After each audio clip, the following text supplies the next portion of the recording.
Greetings, traveler. You just crash landed on the M&Me podcast. But fear not, for this is no mistake, no fault in the stars, no glitch in the matrix. No, I'm afraid this has all been planned, predetermined by powers known not to us. But fear not, for you're among friends, so pull up a chair and join us as we find our way together. Jeff. Hi. Matt. Hello. Hello, guys. Does it sound like I'm eating pizza? It does. It this does. Is me just doing an impersonation. And that's an interesting time to eat the pizza. No, it's Jeff an impersonation of a man eating pizza. Oh, he actually isn't eating pizza, I'm not. guys. It's like Why am I inverted? inverted. That's your mind doing. You know, when you see it's upside down, then your brain fixes it. It's somehow the same thing. Maybe your phone. Maybe you need to flip your phone. No, you just don't overthink it. It's a setting that He doesn't know what to do with his hands. I never know. Jeff what to got do with bit my by a hands. snake or something out there in Yeah. Louisiana. Don't Now trust what you he's see. hallucinating. But If anybody knows a witch doctor or something in the New Iberia area. Yeah. I live in Maurice. Oh well, It I was doesn't trying to matter. give Nobody you knows some these help. places. I was What's trying the to give you weather help. like in Maurice? You know what? It's funny you said that, and that you messed. Everybody messed it up. But we do need to know that. Hug, control yourself. Yeah. So what are we learning? What sorry, I was. What does the world need to know? Well, the world, you got to know what weather looks like.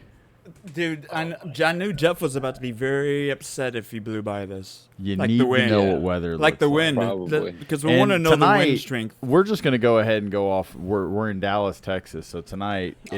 it's a low of 69. It's a clear sky out. But I'm going to tell you, we're sitting at 81. It is not 69 degrees. But whenever you wake up tomorrow, which is today when you'll be listening to this on So Monday. You're looking at an app that's very inaccurate right now? Is that what you're telling me?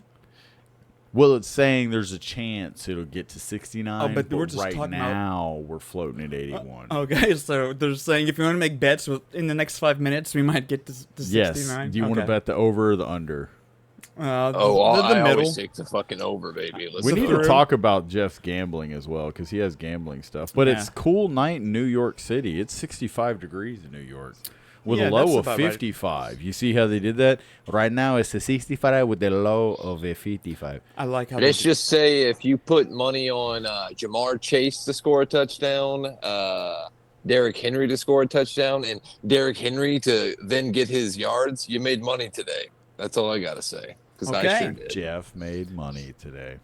Okay, because he wasn't angry saying that, so it sounds like No, I was very happy. a good. No. It was a good thing in his life. So, well, that's great. It's good catching up. So, It's Mikey, been great catching up. I think I wanted to just mention, again, that was awesome having Boyko on.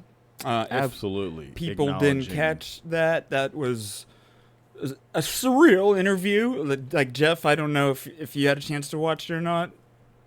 I had a chance to start it and finish it, but I mean, I dug what you guys were doing. Cut the, No, cut yeah. the tape. Cut no, the no, podcast. it's great. No, starting it's all that matters.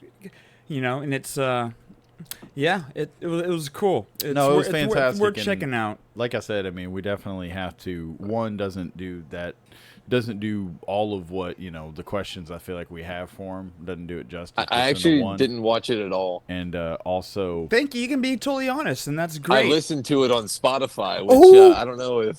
Oh wait, so you're if one of anyone- like the 5 people. I look at I our I don't know if statistics. anybody and- knows that you can do that. I was just trying to pitch our Spotify real I quick. see. Yeah, you're Spotify pitching us. No, Okay. yeah, I'll look at the But I listened analytics. to it on the way to work.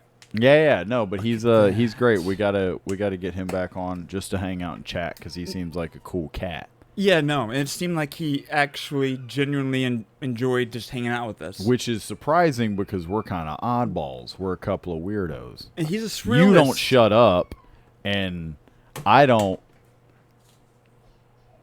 Oh, I don't shut up? I thought you had something you wanted to say. Well, you don't We're shut all up, green here, buddy. and I don't speak up. So, All right. but Well, in the light of shutting up and speaking up, it was a great interview, but now it's time to finish something we started, I think. And that thing that we started that's about done, we're almost wrapped up. We're real close, guys. We're wrapping this thing up real fast. It's going to... You can finish your thought, though. Remember? You finish your thought. Oh, okay. We're Mr. wrapping up the President. movies. And, you know, it's been a great ride. I've enjoyed pretty much the majority of it up until the last couple of turns.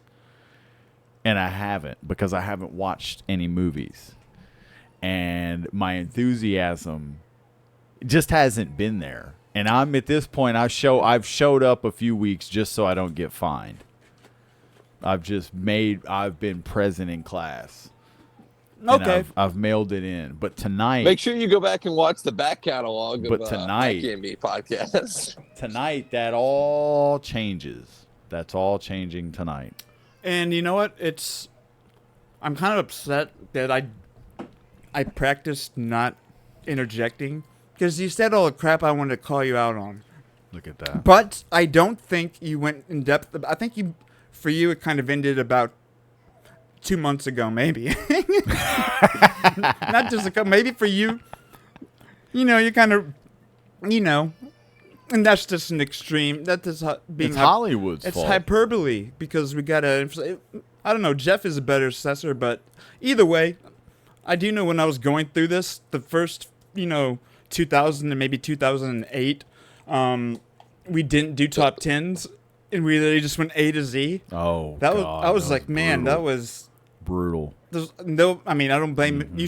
Everyone should watch it once, kind of like the movies I'll suggest, but you don't need to watch it again. I don't know what we're doing. I still don't know what we're doing. This still sucks. I'm kidding. Yeah. So, yeah, you're struggling with this. We're doing a light thing over here to be able to know when somebody talks and when they can't talk and when A we're light going to show. talk. We're doing a little system to try and know when we should and shouldn't speak up, and we don't know what the fuck we're doing right now. We're gonna try and naturally do it, and like right now, I didn't have to use light to speak. I found an opportunity. What we're trying to do is we're trying to make a bet. We're trying to be better. We want to be better. Continual improvement. Close that fucking closet. I know there's would some you? stuff in there that's man. but- Close the fucking All right. closet, man. Talking about being better, and somebody you've got know- the closet open. So 2000 to 2023. So 2023. I was just about to say, if you said 24, So I was going to faint. 24 years of movies. 23. I'm not going to 24. We're going to just 23. No, but 0 and then 23. Zero, Mikey. So I have to include. I'm just letting you know. Oh, I'm kidding. It's almost like a trick question. It Whatever is. you're learning. Well, You're getting smarter right in I've front of got my notes here you. All right. covered front to back. So Let me pull my phone out. he's like, I'm a note man. I try not to use my phone. It's my turn? All right, hold on. Let me get my phone out. Let me, Wait, so where are your actual for notes? other purposes. They're I'm not watching. there. I'm watching the postseason game. I shouldn't have put you first on this list, should I? Oh, you're not gonna regret this at all because this is me. Jeff Gangs of New York. Gangs You're of just New York. shouting out films. No, so we're starting now. Yes. Okay, no This is particular how I order. start. New York. Have you guys never watched another episode of me when I start? I just randomly Alright, say so it. I jump right in because In no we just particular do- order, right? Oh, I'm not. Yeah, I mean, I wouldn't necessarily say I would rank Yeah, these Jeff just is because the to me ranker. they're all bangers. They're all one. Right. It's banger with the 5 times. So I'm like Gangs of Booker New T York is over the first here. one you mentioned. That was epic. That 2002, Leonardo DiCaprio, Yeah. John C. Scorsese. Riley, exactly. Honestly, I Daniel think that might Day-Lewis, of be course. top 3 Scorsese movies. I mean, it might be, dude, for me at least. Even with all his classics, Taxi Driver and stuff. Yep. Gangs of New York might. I don't know. It's top 3 for me. And yes, absolutely. And Caleb, That's all Jeff's Caleb face. was a huge fan of it. He loved Gangs of New York, so I watched it a lot because Caleb would always put it on, so I'd just sit there and watch You're it with kind of him. forced to. Yeah, and so I became You're a huge fan indoctrinated. of it as well. Mm. So yes, and Jeff, do you have any remarks before I move on from that pick? That currently sits at my number 43 on my all-time 21st century movie list. I'm glad. And that's, I love it. he's actually ranking him, which is it's great. Someone here's doing it. So what's It's next? good. 43. It's good. I think there's a couple other Scorsese ones that are a little bit better. Is all I'm saying. yeah, Is all I'm saying. I'm saying During for me, this these are these two. during this period though, not I just can't wait obviously to- Taxi Oh, Driver and I all can't- the Shutter others. Island is gonna be one, isn't it? Can't wait to scorch Sazy your fucking No? movie Okay, list. cool. That's good. Yeah. Well, let's just wait till your turn comes up. Don't ask my opinion, then you fucking check it. Dude, okay. All right. This is out of hand. All right. Pick number 2, The Count of Monte Cristo. Oh, I love this pick. 2002. Again, it was a Okay. great year for movies. Fantastic year for movies. But The Count of Monte Cristo was, and I don't know, we're not going to show trailers. We're going to go through, right? Just it doesn't That's make what I'm sense. thinking. I'm Yeah, not this gonna is- lie. I haven't seen this. Yeah, I know Yeah, you this hadn't. one is- I know think because we whenever should- I think mentioned we should it, highlight the sleepers, when I Mikey. mentioned This it, is a sleeper. when I mentioned it, Yeah, I'd agree. I remember you being like saying that you hadn't seen it. So I knew when I was gonna say this, you're gonna be like, I haven't seen this. Yeah, I'm making note of sleepers. Count of Monte Cristo. Monte. That's all I need to know. There you go. Yeah, this is Jim Caviezel, Yep. Jesus. Guy Pearce. Yes. Guy Pearce he played his role phenomenally in this. Oh, Okay, yeah. okay. To say something Jeff says, I think by a lot of people, I think he is one of the amazing underrated actor. He gets good roles, sure, but people yes. don't like. He should be. I feel like he should have been nominated at least once, man. He might have I been. agree. But no, yeah, like Guy Pearce is as versatile as any of the best, in my opinion. Okay. Jeff, anything else you want to say about Count of Monte Cristo? Luis Guzman Yes. in a dramatic dude. role was Jacopo? super awesome. Yeah, Jacopo? Dude, yeah, he was yeah, amazing. because Zatara, it's a great movie though. I owe you my life. Yeah, it's such a good movie. All right, next pick on the list, Training Day. Love it. Gotta love Training Day. It came out the year before these, 2001. Yep, Anton Fuqua in the Denzel relationship. That's kind of, I believe, as far as I know, where it started. And then they've done. Anton Fuqua's done. I think he's done all the Equalizer movies with them. Yes. So that was the beginning of a working relationship. And he also won an Academy Award for that. And a lot Such a of good movie, people, man. I feel like, thought of it. I just remembered the times like, man, he deserves one. It's like he deserved one for Mac. He deserved one a long time ago, but it was interesting for him to get Yeah. one for that. It was awesome, but it's such a villainous. I don't know. No, it was. At the And time was the interesting, way but he they deserved it. Like when the he way they deserved it many other times. When the way they filmed the whole thing was amazing because they really captured that by it's something that goes unnoticed, I feel like, until you've seen the movie a few times. But the fact that how they were, it all takes place in one day, and the way they were able to capture like the lighting and the settings for each scene as the day progressed I thought was interesting. And it's something that's very unnoticed because like it starts off, one of the first things is he gets, he meets Denzel, and they, it's like early in the morning or whatever, they go to breakfast or whatnot, right after they meet or what, and they go meet the DA and all that, and he's trying to help get out of that whole situation that he's in. So yeah. Yeah, it's just You've been playing this all day? Yeah, I've been playing it all week. Yeah, exactly, dude. It's such a yeah. good. I mean, it's man. just literally it's like a 24-hour period. Yeah. And just of course to stay true to it, but just they really made sure that the scenes were spread out in a way that captured the time of day well. Mm-hmm. Because sometimes it could be like they skip by the morning. It's like you really felt like you was all one experienced day. a full day. Yeah. No, absolutely. And so the next one on the list after Training Day would be probably no, Training Day. Wait, I didn't see. Go ahead. Where's your little guy? Yeah, I can't see. Yeah. Number 16 on my top 50. Oh yeah, look at you. I guess you didn't need to use the little guy, but that would have been a good time to throw a Oh, little guy. sorry. Yeah. Okay, so I love to see this it. is this one probably lands. Where's the little guy? This one probably lands within like my top movies I love him. of all time.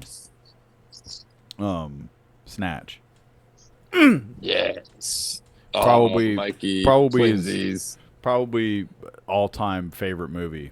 My favorite Guy would Ritchie have to movie. be, yeah. That's for sure. Yeah, absolutely. Yeah. I I mean, remember being in high school with my buddy Jeff Voorhees, and back when we would just pay to see a PG-13 movie when they still my cards do, and just walk into the other one like no one cared. But Snatch, yeah, man. I think it had to be a junior or sophomore, but that was so great. And talk about people having fun with an accent. People, which I think might connect to something we get on to later, but whatever Brad Pitt was doing with his gypsy accent and that. oh yeah. There's a lot of scenes that we need to go back and look at because it's just it was hilarious. It was so Pretty great. much. And now You having trouble reading the? no, this is what I mean. This is where it kind of got. This is where it got hard for me to really narrow it down because there's two that are in here that are. I might just have to say, can I have two honorable mentions maybe? I think we need to be strict, man. Okay. For this, Let's be strict. let's keep it tight. So I'm gonna have to put in there then. Owen's number 4. Real time, Mikey thinking really hard. Man, I'm gonna sorry, zoom dude. in on this. This No, is you're really- good. No, this don't. is I'm not like- rushing you. This is a pensive man. Oh man, because this. Okay, I have to say it. This was the best movie I had seen the whole year, and I thought The Departed.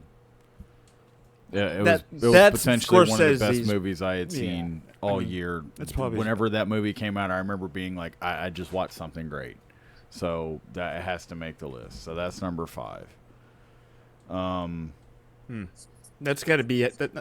Maybe that's one of Jeff's higher ones. Because I mean, for me, if I had to pick, that would definitely. I mean, we're be- talking about Scorsese movies. Yeah, That's- I'm Number derailing. 6. Yeah, but No, you're Give it a fine. crap.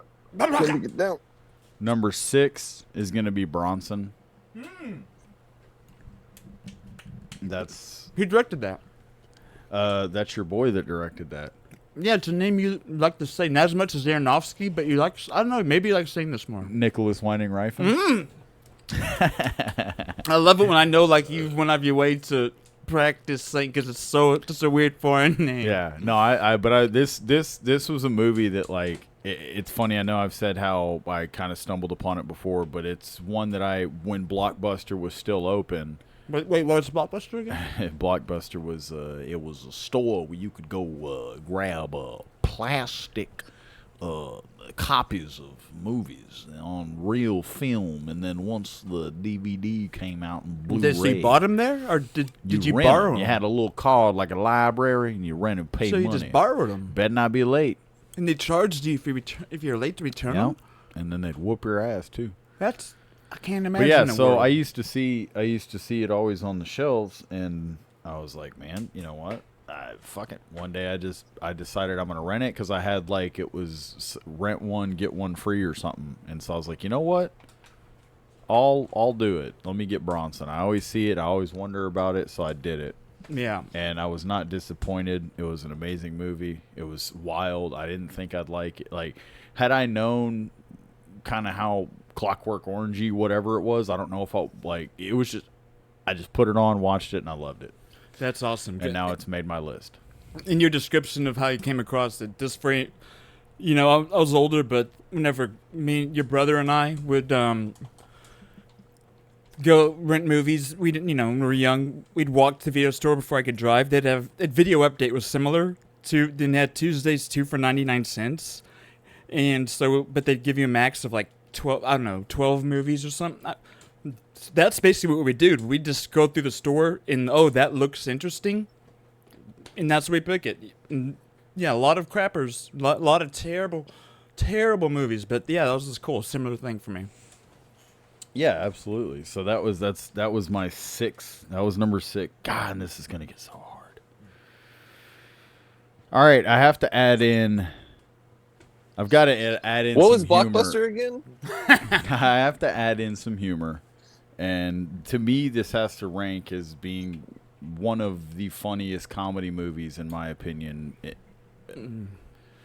of all time. In a sense, it just based on how much I quote it and talk about it. Oh, I know. And it's not just amongst me; it's amongst almost everybody that I know, and they know when I say a line from it. Everybody who's seen it knows, and that movie is Tropic Thunder. Yes, good one, Mikey. I have to throw Tropic Thunder in there, man, because it's glad. just, there's so many lines in it. For Any instance, tips? Yeah, you got any tips? Boy, you more shredded than a Julian salad. Dude. Yeah. You was farting in bathtubs, laughing your ass off. It's so great. It's a movie. It's one of those movies that they just couldn't get away with making now. But it's nobody. Everyone still is not like, oh, that was bad. It's still acceptable The by Office. woke people. And Even one though it of the wouldn't be best, made now. it's probably also one of the most underrated. Like, I don't even know if you could quite call it. I guess it's a cameo, maybe. I don't know, but like Matthew McConaughey no, or Tom. Tom Cruise. Dude, I didn't even know that was him. I at know, first. like the majority of the movie you don't know, and it's like I want to say I didn't know to the end or something. And I'm like, that was I Tom didn't know the whole Cruise? time. Yeah, I was just like, there's some I know is and the way it's just. It showed also it was I just knew it like was somebody it into showed the prosthetics. range that he has in the way it's like that dude just like nailed that. Yeah. They should have made a whole Lex Friedman movie based off of just that character. Like, but Yeah, I think Jeff has some thoughts. oh Jeff, what do you want to say? Man, I can't did have see him on something that to say. Jeff I can't had see it something on to that say, one. but Go ahead. The stupid spoon. Okay. We're talking about Tropic Thunder. Yes. You were talking about the Tom Cruise thing. Oh yes. But I was gonna interject with a fun fact. Did you guys know that Robert Downey Jr. got nominated for Best Supporting Actor for that role? I did not. Oh, you know what? That Yes. yeah, I don't remember. I mean, I remember I don't. So that is good to know. It's the year Heath Ledger won. Of course, they had to give the posthumous.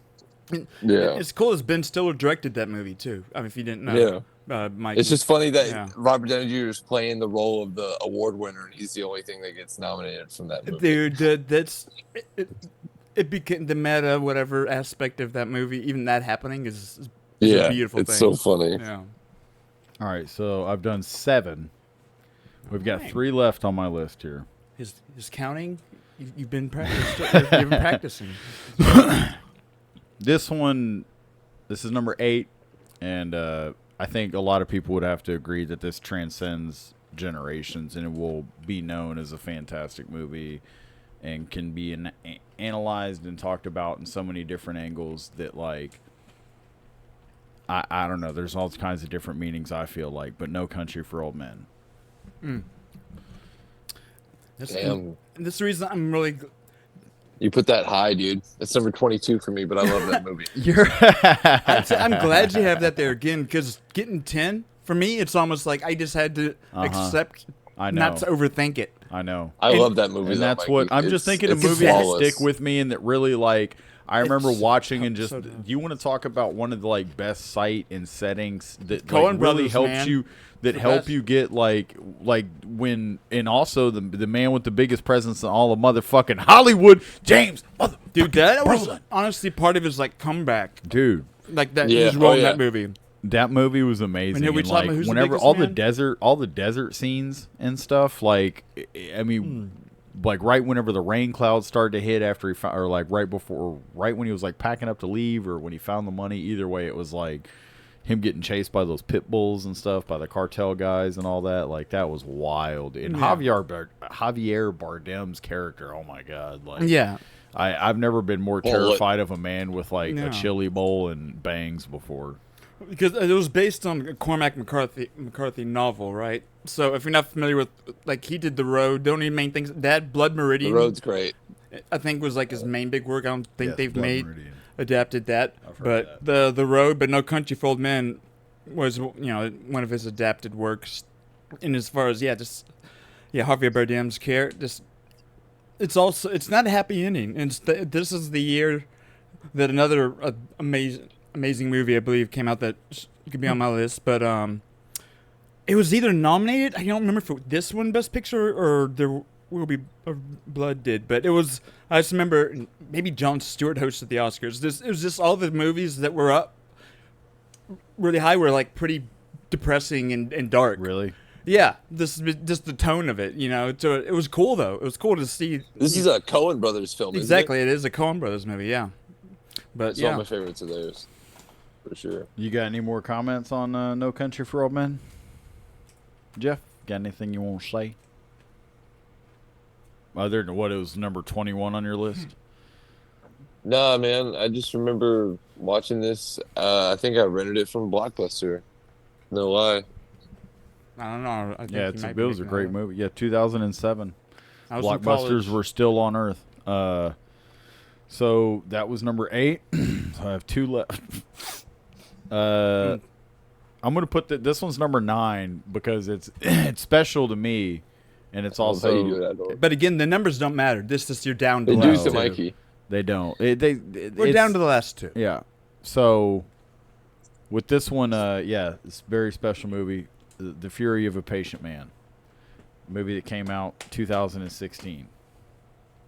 There's deep symbolism in our relationship from that This movie. was something that kicked off, I think, potentially. I don't know if the podcast would have happened without this movie. Maybe. Who knows? Dude, I don't think Who a knows? lot of things. If you didn't suggest that, Who knows? for me to watch that, and I hadn't seen it, and I went and watched it, I'm like, okay, this is some legit reference that Mikey watched on his own, and I didn't know about. It's like, okay, I can talk to you on that level, and then now, I don't even know what he is, but he's a beautiful mind. He's a beautiful mind. So That's a good movie too. have you seen it, Jeff? You seen The Fury of a Patient I've Man? not even heard of Dude, it. how long? Yeah, we'll talk. However long you- you're in town, we're gonna have a list You of have crap to watch watch. that. And so, man, You only have one left now, I right? know, there's Okay, one. sounds like you're having a hard time. I have one. Well, there's You have one, options. There's You're- almost obvious, but there's these You're other. fighting I've already between picked. it. I've already Okay. picked. I've already picked a comedy, so one's kind of out. But then this other one is a horror, and yeah. So, but this one encapsulates so much that, it transcends everything. Well, yeah. Number 10, Once Upon a Time in Hollywood. Solid. I mean, I love it. I'm happy with your list. Once Upon a Time in Hollywood, I think. I is like just, it. It goes. It's the story of the love story, the fairy tale of Hollywood. Exactly. It's a fairy and- tale and of a it's tragic like- story. Just like he took the Nazis and just did revisionist history Yeah. in a great, fun way. Yes. And he turned, which is, I love it. It was Yeah. just a beautiful approach, Yeah. to Quentin Tarantino doing his style and just doing something that really it's like he created a little genre with them that no one else is like bold enough to, or if they don't do it perfectly, it'd just be like, this sucks. Yes. But he just executing it perfectly. Yes. So that's it. All right, man. That's all I got. That's it, guys. It's powerful. So I think that takes us to the guy in the corner. That was my other one. That was my number 18, by the way. 18.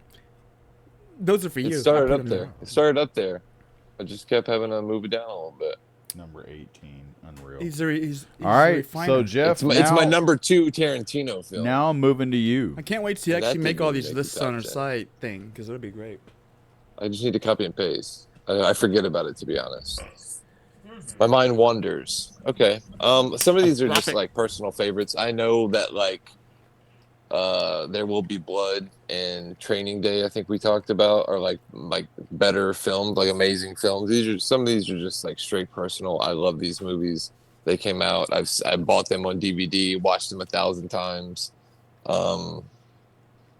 That's what makes these lists better because that right there.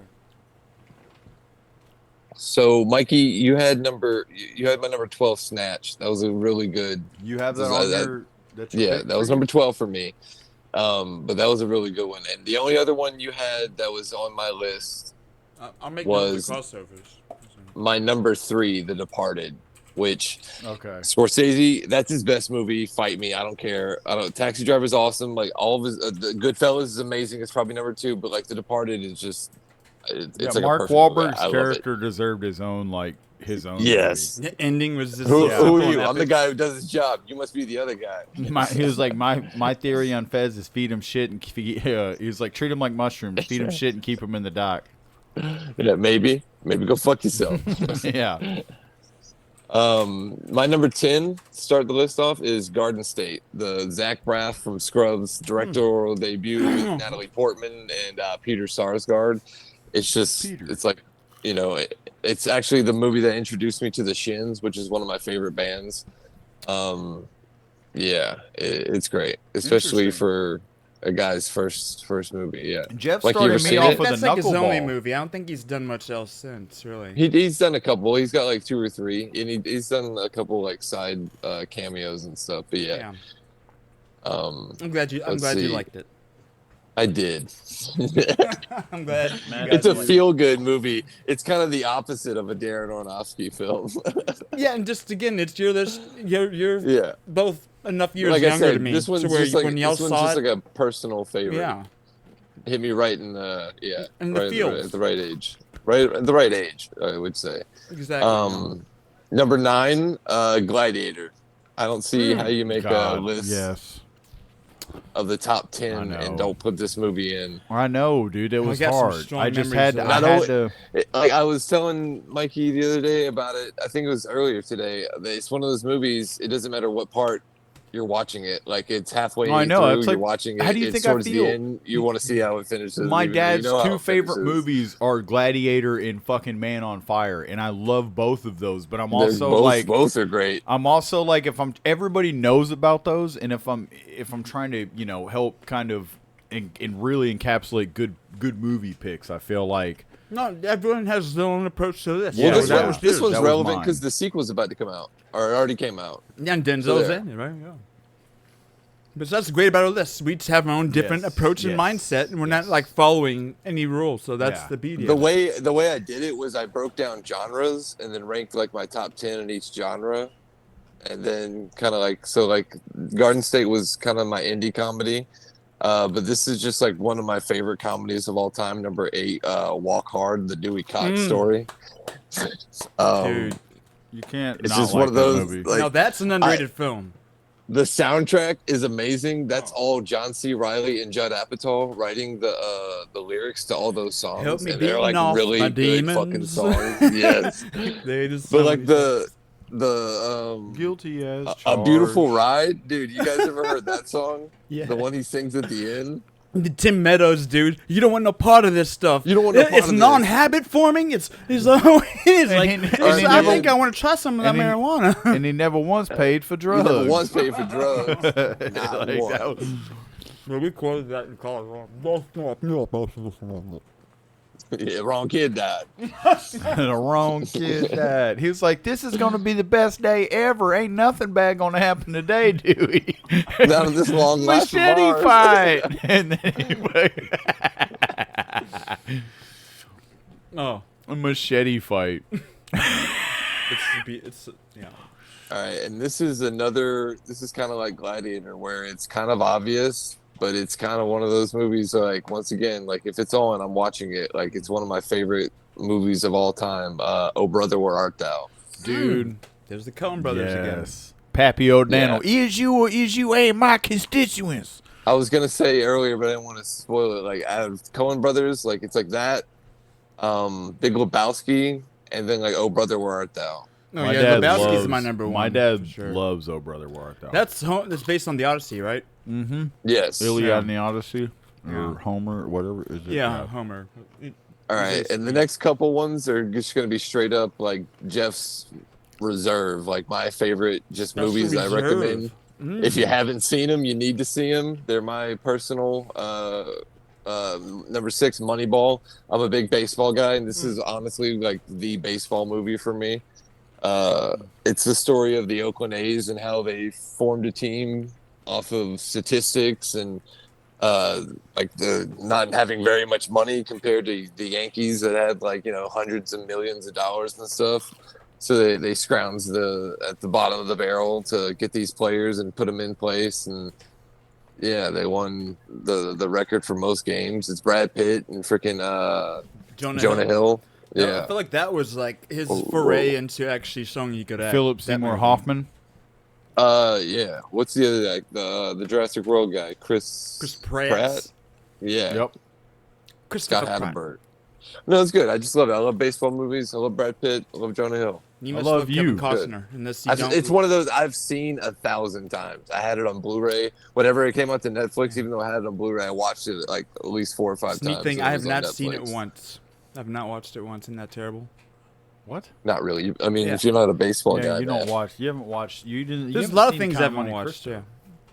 Yeah, It's but good though. I think yeah, you would dig it though. I agree. Just for the No. analytics of it all. I 'Cause it I basically, totally agree. it's a guy like you coming at it like with analytics. They're like not looking at, oh, this guy is worth this much because of who he is. You don't look at that because you don't know the player. Like the guy Billy Bean wouldn't even watch his players because he didn't want to be influenced by him like that. Dude, You know? yeah, that is. I do need to watch I think it. you would really dig it. I to would be connect to honest. Billy Bean. I'd be like, okay, yeah, that's. Especially, I mean, how do you feel about Brad Pitt? Oh yeah, I love. Yeah, I'm a What lover a of the man. dreamboat! I've I mean, loved. come on, guys. I've loved him, dude. I've loved Come him on, since guys. Legends of the Fall. Even freaking his small part was just- it Thelma and Louise. I think one of his I'm first thinking parts. about. I'm thinking about that But dude, skit. 12 Monkeys. That's like when I 12 was young. Monkeys, Fight Yes. Club, baby. Of course, Fight Club. That's like, oh, that sealed him But that's for eternity. Sorry, Yeah, you're getting good. hot.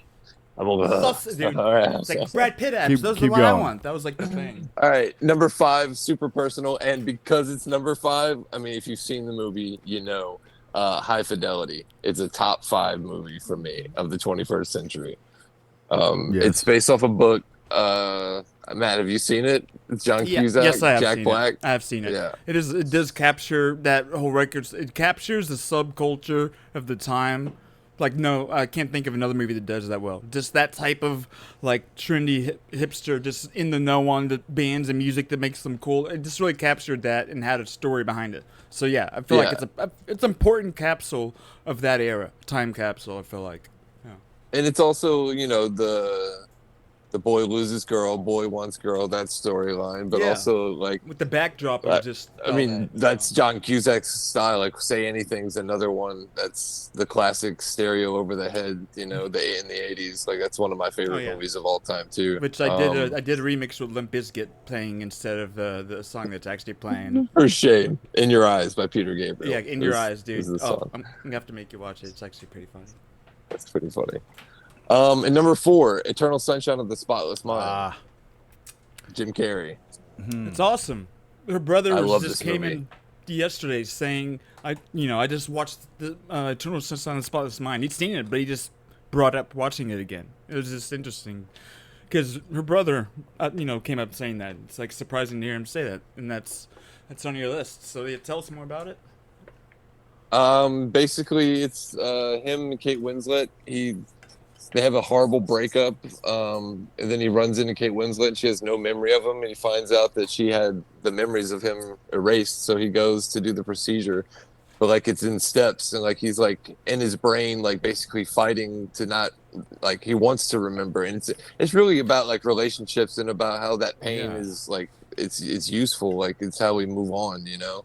I totally, and I just love how there's a modern sci-fi element to the whole process and all that stuff, technology even existing to Right. be able to. So for me, that's like okay, it captured just some deep emotions that come with relationships, and then it was really beautiful and a great idea that was executed. That I'm glad. Not you only put that, on that, there. but like Jim Carrey in the '90s was just the guy who like made us laugh, and to see him do like this role for me was just awesome. I loved it. I love him. I think dude.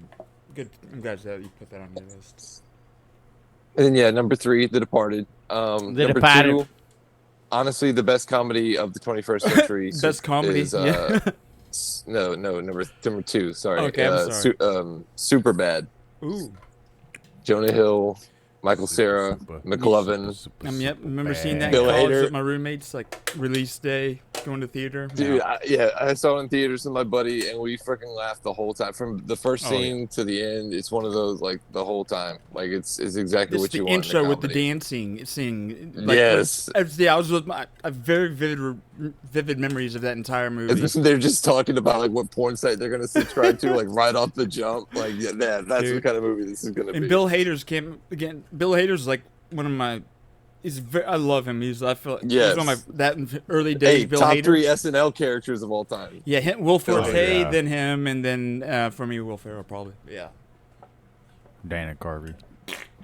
hmm All time, yeah. That's a whole different Oh, conversation. okay, dude. Oh, let's do it someday. Oh, we should. Is that your last one? Number 1 should be everyone's. I don't see how it's not everyone's favorite movie of the 21st century. It's got Christian Bale playing a Cape Crusader. Yep. Michael Caine playing his butler. Butler. What's her name? What's her name? She shouldn't have been in the first one. They changed. What's her Actually, face? no, she was good. They changed Playing the the love cast. interest. Jake Gyllenhaal's sister. Yeah, but who is Maggie. it in? It was Who's Tom it in the Cruise's first- wife Kate in the Holmes? first No, one. you're right. Yeah. It's Maggie Gyllenhaal. Yeah, Maggie the first Gyllenhaal, one this was Yeah, Katie yeah. Holmes. She can't Katie act well Holmes. enough to do this, so they got Yeah, no, a she's chick who could terrible. act well. No. Yeah. Yeah, this is The Dark Knight. Christopher Nolan, his best movie, the best movie of I saw it in theaters today. It came out Heath Ledger's amazing in it. Aaron Eckhart's amazing in it. Everybody's on par. Yeah. Honestly, it's entertaining. It's funny when it needs to be funny. It's action packed. There's scenes that are really sad. And the part where on the boat where the prisoners have to make that decision. Yep. That's The terrible that's choice. Yeah. yeah. It's That like a was form of the good. trolley problem. No, I remember again. I was so hyped up about this movie as my college. We had roommates at the house, and I just remember when the trailer came out and just watching the trailer. It was like a scene from the bank robbery. Yes, It was the that original opening. trailer, and just whenever that dropped, you'd be like, "Oh my gosh!" So we were Dude. super hyped for that. And it's not just me being a Batman fanboy. It's more me being a Christopher Nolan fanboy. But that opening scene, you're saying, the color of the city and the sound that it makes, it's like a silent hum that as they focus in on it, and you see the Joker from the back, you don't really know it's him yet. You slowly start putting it together. You took and, the way it a plays out. mastercraft filmmaker who decided to do superheroes, and you Exactly. see a work of art that's magnifique. Yeah, it's Yeah, fantastic. but that's I love That's it. my top 10. Thank you. Bravissimo. I guess I'll upload my. I'm almost at a top 50, Matt. I'm at 47 snap. or 48. Okay. I believe it. All right. I Right, mean, after so- you're probably Now. gonna remind me of something that I missed. For the Again, this is a personal list. As we're each doing this, I know it's it just so became long. so It's 23 years. 24 exactly years. the task. So it's absurd. Yeah, you forget. But it's nice again to have 3 people to just pick 10 movies out of a quarter of a century. Yeah. That's why I did my best to be just movies that feel for me, the exercise became easier once it's and conversationally, I know I've brought this movie up. So for me, it's kind of, and I'm glad you captured some comedies and stuff because I think I do have at least one. But yeah, so mine are the ones that resonate with me really deep in philosophical, any kind of way. But yeah, so this is more about me than anyone else. I'm selfish, but this is here we go. What do I have? What years are we talking about again? No. So no particular order, so I can start with best movie of the 90s. the toughest, the one that no one probably Enter the Void. I knew that would be It was there. a 2009 French film by Gaspar Noé that it's not a movie that 90% or for more people would probably be able to sit through or want to watch, but just if you just look at it just from the camera work and production, just you wonder how he captured the feeling of being like a ghost just flying through Tokyo in just neon acid trip madness. And Yeah. it's 2009. So just from that perspective, it's I don't even know. He really puts you in the journey. But yeah, this the visuals, and there's a lot of very ugly, disturbing imagery. He goes out of his way to try and push people's buttons, which I don't like, but I'm not gonna let that stop me from I'm gonna see this and respect what you do well. Yeah. It's I would never do some of the graphic things. It's he's just doing it I guess people have to do. There has to be a person that pushes the extreme. But this for me, this is just like okay, him seeing an auteur doing something in just a crazy way. So that I'll start with that one. And next we'll just go to Upstream Color. Upstream Color. Came on 2013. Who directed that? Was it Shane Carruth directed it. It was the second movie. Yeah. After Primer, it hasn't. It's basically been these two movies, but it's again. I'll just read the description that this site has, just because I'm not gonna try and explain it. A man and woman are drawn together, entangled in the life cycle of an ageless organism. Identity becomes an illusion as they struggle to assemble the loose fragments of wrecked lives, and it'd be like wrecked reality. So it's a movie you go in and there's no exposition. You're gonna sit there and you just have to. It's like kind of a movie if you're sitting next to somebody and they know you've seen it. They'd be like, "Wait, so what? What's that?" Or okay, what's that mean? It's like no, it's like you go in. It doesn't explain a dang thing the whole time, and you're just observing it as they happen, and you're trying to Figure it out. find the meaning. Yeah. Like there's a narrative, there's a clear narrative to follow, so it's not like abstract in that way. It's just you're just watching this point of narrative that has some crazy concepts, but you're just trying to make sense of it all. Yeah. And yeah, it's a movie that if you have to be prepared to pay attention fully and then think a lot after. So it's a mental exercise that is probably not for a majority of humans.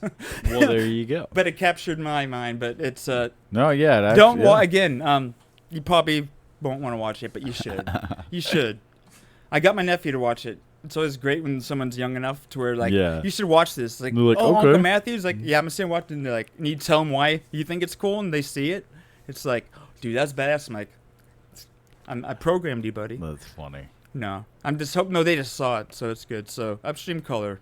The next one I'll throw out there is There Will Be Blood. Fantastic Yes. movie. Paul Thomas Anderson, he's master, just from one of those top tier Christopher Nolan level, has his own style. And I'm abandoned my son. Yeah, my I've boy. abandoned my And boy. Abandoned my boy. Milkshake, Paul the Dano, milkshake though. point. Yeah. Paul Dano. Dano. Dude, everything. And this, I'll drink your milkshake. Like, that became a huge thing. And I don't know if you ever saw the fake, I don't know who did it, but online, it was like early-ish days YouTube. They made a parody called There Will Be Bud. Did you ever see it? It was a fake trailer. Out there to show you some. It was like 2009. It was just like, what? But it's called There Will Be Bud. And it's actually really well done. That's funny. And I'll have to show you guys because it's fun. What's out? Is that 10? Okay, so I did include this. Hereditary. I had to put that on That's a there. good That was the one that I was struggling to get on my list. It came down to that. Like I ended up like swapping out for another one. But yes, that one to we me. cover things. Yeah, which is that's nice. why I'm glad you have And it it's in there. funny because I'm not a horror guy, but that's just shows it you. transcends. Ari Dude. Aster. It's again, it goes beyond. Sorry, I know. No, you're to good. cut you off, but it just goes so far beyond. Like I'm a huge horror movie fan. I've watched stupid ass horror movies. Of course, I've seen like Trolls, all the the Leprechaun movies, like fucking Killer Clowns from Outer Space, the stupid shit I've seen. Halloween, all of the dumb and Rob good Zombie Halloween Halloween. movies. Many movies, Many horror movies. But this one was one that I watched. When did it come out? 2019 at least? 2018, 2019? Yeah, I think it was 18. And Let's see. I watched this as a fully Boom, grown 18. human being, and this legitimately was unsettling. I'm glad I picked Legitimately. it so you could. I'm glad you're able to share that. Yeah, It's cool. because it was like I said, legitimately unsettling, Yeah. and my sister-in-law hadn't seen it yet, and we were sitting there talking about it, and I was like, "You've got to watch it," and she was like, "Really?" I said, "Yes." I was like, I said, make sure Caleb's home. I was like, Don't watch it Don't watch it alone. alone. And she was like, "Really, really?" And I'm like, "I'm telling you." And then Crane hadn't even seen it. When I was telling, like, when Crane heard me saying that, he's like, "Really?" And we Yeah. ended up watching it that night, and he was also pretty creeped by it. Yeah, but yeah. So that's again. I'm glad I'm not a horror person, but I Yeah. picked it because it's Ari Aster. director. This is his first mainstream movie, and it's just a masterwork. And it's a movie I don't want to watch again. But You don't, it's just magnificent. Yeah, I feel like that's really there's the subgenre of elevated horror that A24 is pretty much anything they've done that's horror. It's pretty much elevated horror, like horror that's not just torture porn or traditional shock scare, but like a very deep thinking type horror it's like art. You know, psychological thrillers. Yeah.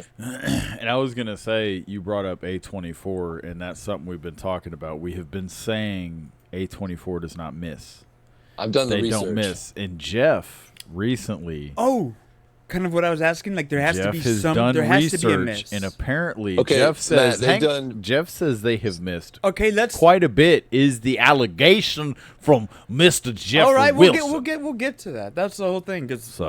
Yeah. So he said he found some. Okay, then we'll have to get because I was wondering statistically we'll find. Yeah, so definitely. So what I've done, I'm gonna say no particular order, but you know what I'm gonna say last. Yes. The only comedy I have on here would be Don't Look Up, which was a fucking hilarious movie. I just so on the nose, Adam McKay, just hilarious.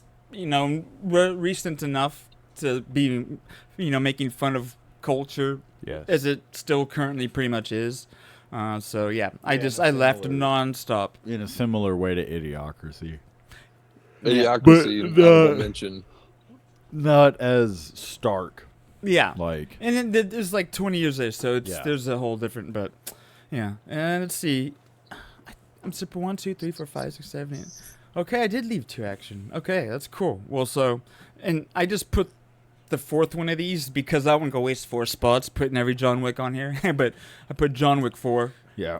This because I feel like that was a franchise that evolved what action movies could be. Him and Chad Stahelski, Keanu Reeves still doing magic.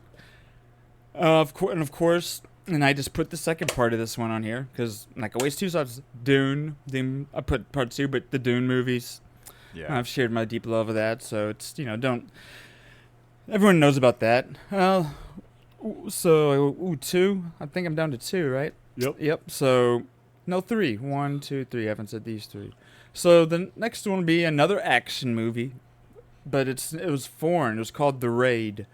Came out in 2012. Director's Gareth Evans, but it's kind of like a Die Hard formula of they're in a building and they're trying to solve, it's cops entering like an elite police force unit in Singapore, entering like a gang-controlled unit, trying to basically, get to the leader. And it's like one of those multi-level, like a video game, fighting your ways up, but the action, the action scenes in here. And this is pre-John Wick, and it's still its only thing, but there's this fighting style called like Pincat Salat or something, because I looked it up. Because the director was like grew up in that part of the world sort of thing, to where he took the fighting style, like Singapore, Philippines, and he integrated that fighting style in the way just the police force and everyone fights, and it's just you see it in scenes. I feel like it was like one of the first movies where you just have an action scene where like anything in the environment is a weapon or a defense or anything, you know. Really, it's just like anything is a weapon or everything is a play, And it's an action movie that if you're like diehard in action and love John Wick, you have to see The Raid. And the same guy did that Gangs of London show, which I've tried talking about, and that is the unique value of that, because he was able to create a series, and you get to see that in a show, that style of amazing fighting and action in a show. So if you want another reason to watch it, the guy did The Raid, did that series. So it's that action put in a series. So I'll move on to the next one. The Fountain. And now I just won't say anything other than that, and you can tell me who directed it, Mikey. Darren Aronofsky. Darren Aronofsky directed it. It is, it's a crazy sci-fi mind F. It's an amazing movie. And the last one, and I had to leave this last just because if I had to rank them, this right now would be it. And I don't. What is it, Jeff? Number 1. Tenet. Tenet? Tenet. Is it Tenet? It's Tenet. Tenet. It's Tenet, Tenet. man. It's Tenet. It's a good It's pick. Tenet. Christopher Nolan and Christopher Both Nolan Christopher Rifen. Nolan number Again- ones. yeah, again, and I'll just wrap it up there because we'll take a little break. But then unless anyone has something else to say about it. No, I mean, I feel like I don't think you should totally wrap it up. No, my thing is I know you want to, but as quickly as you could, or whatever. Okay. Just you don't have to. No pulling things up. But what was it about? What was it about the movie? Upon the first time you watched it, your first takeaway, what was that first that made you want to go into the rabbit hole of watching it 4,700 times in a day? So just watching it and going, I know it's a Christopher Nolan movie. I know that it dealt with time travel. I had all this information because I follow movies and films. So it's like I know this movie's coming out. Not a lot's known about it, but we think it deals somehow with the concept of time travel. But it's so kind of having that idea, but then just watching it and one of those movies at the end being like, okay, I saw amazing fight and action and choreography scene, like the concept of fighting somebody who's like moving backwards at time, trying to fight you who's moving forwards, and that fight scene that they had in the corridor where it's the guy with the mask and without the mask, just even coming up with the choreography of how that would actually might occur, just thinking that the guy is. It's just bonkers. So that right. But that was the thing to where it's like, okay, man, just the concept of moving forwards and backwards at time and them colliding and then seeing them actually choreograph a fighting scene. So that's like, okay, that's cool. But then from there, that was the thing that stood out. And then from there, just following in it, just to be like, I don't care for time travel movies like traditional ones. I think I'm not a fan of this, the whole thing in general. But this did it again, like Primer, a different time travel movie, in a way that is, for me, the most acceptable. And then just seeing, the rules and stuff that they simply applied. And then by the end of it is just a movie that just makes, there's so many questions. I knew I watched something that was great, but I needed to watch it again to kind of, because I knew there was that there was so much there that you couldn't understand because it's only something that you would understand if you've seen repeat the viewings, movie. Right? And then so it's like there's and then even after that, it came to even at repeat viewings. Like I want to research more on some things just because it was kind of drove me to learn about some different things. And then it just became a movie. If I didn't know what to watch, I'd throw it on. To where I wasn't like going down the rabbit, but be like, oh, I don't know what to put on the background. Tenet. I'll just throw Tenet. Like comfort food, and then maybe I'll notice something a little bit different each time. But yeah. So that's, and again, so we'll be doing. So we're gonna take a. Well, here in just a sec, I wanted to say before we go to that, before we segue to we're going to take a little breaky break. That was nice. Not everybody can do that, and doing also did that earlier. Being able to do that too into the pool, like when you're in the pool and you shoot water in your hand. That was awesome. I used to annoy so many people. It's a good talent to have. That Matthew can burp too, by the way, guys. In case you don't know, Matthew burps all the time and blames it on me. No, I can do it on command. I can do it too. Do you know a disgusting thing I can do on command? I don't want to know. Okay. We'll learn that right after guess the break. Guess the form of burping. But I'm not going to say it. But I was going to say right now, we're actually, before we go to this break, we're seeing a prototypical Cowboys performance right now against the Pittsburgh Steelers. And it is a tight game at 3-3, about to go into the second quarter. The minute and 51 seconds left, and it is 3. I literally just watched the Cowboys fumble the ball. And okay, well, we're a little behind because our stream isn't legit. Imagine a boring product. I'm right on Peacock. I'm head to toe legit. Imagine a sport and just trying to make it as boring as possible. That's what they're pulling off right here. The Cowboys are duping the entire nation. They've been duping their Dak entire Prescott city. just lost the ball, y'all. God, you gotta love it. There in Dallas. Maybe if we give him. What's the weather like in Dallas now? I bet dark and cloudy with chance of drive-by. I'd say that, like, at this point with the Dallas Cowboys, it's you just pay Dak more money, and I think he'll be able to put the ball in the end zone. If he got another, $23 million or something. So wait. So they Damn. should give him more money than they just gave him. And I think that's that, You're right. So That that is- is self-deprecation. that's what's gonna put No, him- you're right. Actually, that's what's gonna put the ball. That's at that I point he'll think wake if they up. find a way, they should name the stadium after him, give him $50 more million a year, and Yes. really don't worry about the Let's rest of the build. team. Why do we wait till players become great to build statues? Let's do it now. Why, man? Let's They make should them find great. a way to biologically enhance Let's- him with technology on the down low. Let's make them great now. They Or need to you're work talking with about Tesla. doing like they a need to work with Drake. Tesla to try and hack his body secretly and make him an unstoppable rebel Neuralink. force. We might actually have to put Neuralink in Tua. Poor fella. He needs to retire.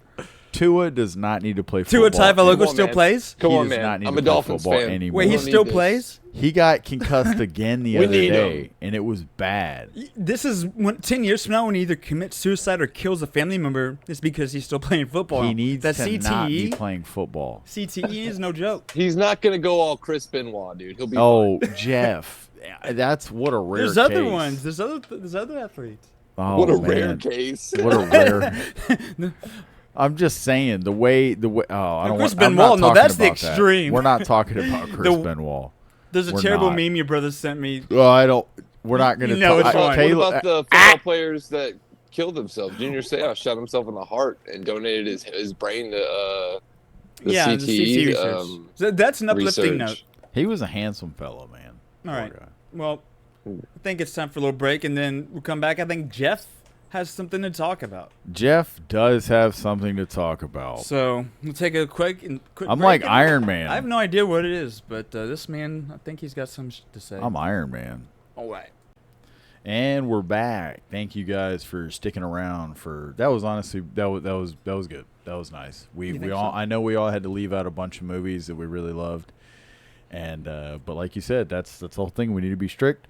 There was a bunch of things that didn't just make the cut, and that's 'tis life. Things happen like that. We created a filter unnecessarily, and that's what was left. Yes, you know, exactly. For better or And worse. as everybody has acknowledged, like Jeff and I were in an Xbox party briefly earlier, hanging out with our buddy Crane was in there, and The Crane Master. old good buddy Crane was saying just is exactly like what you said about how absolutely absurd it is to make a top 10 Yes. over 23 years. Yeah, it's not. This is true. So This that's is true.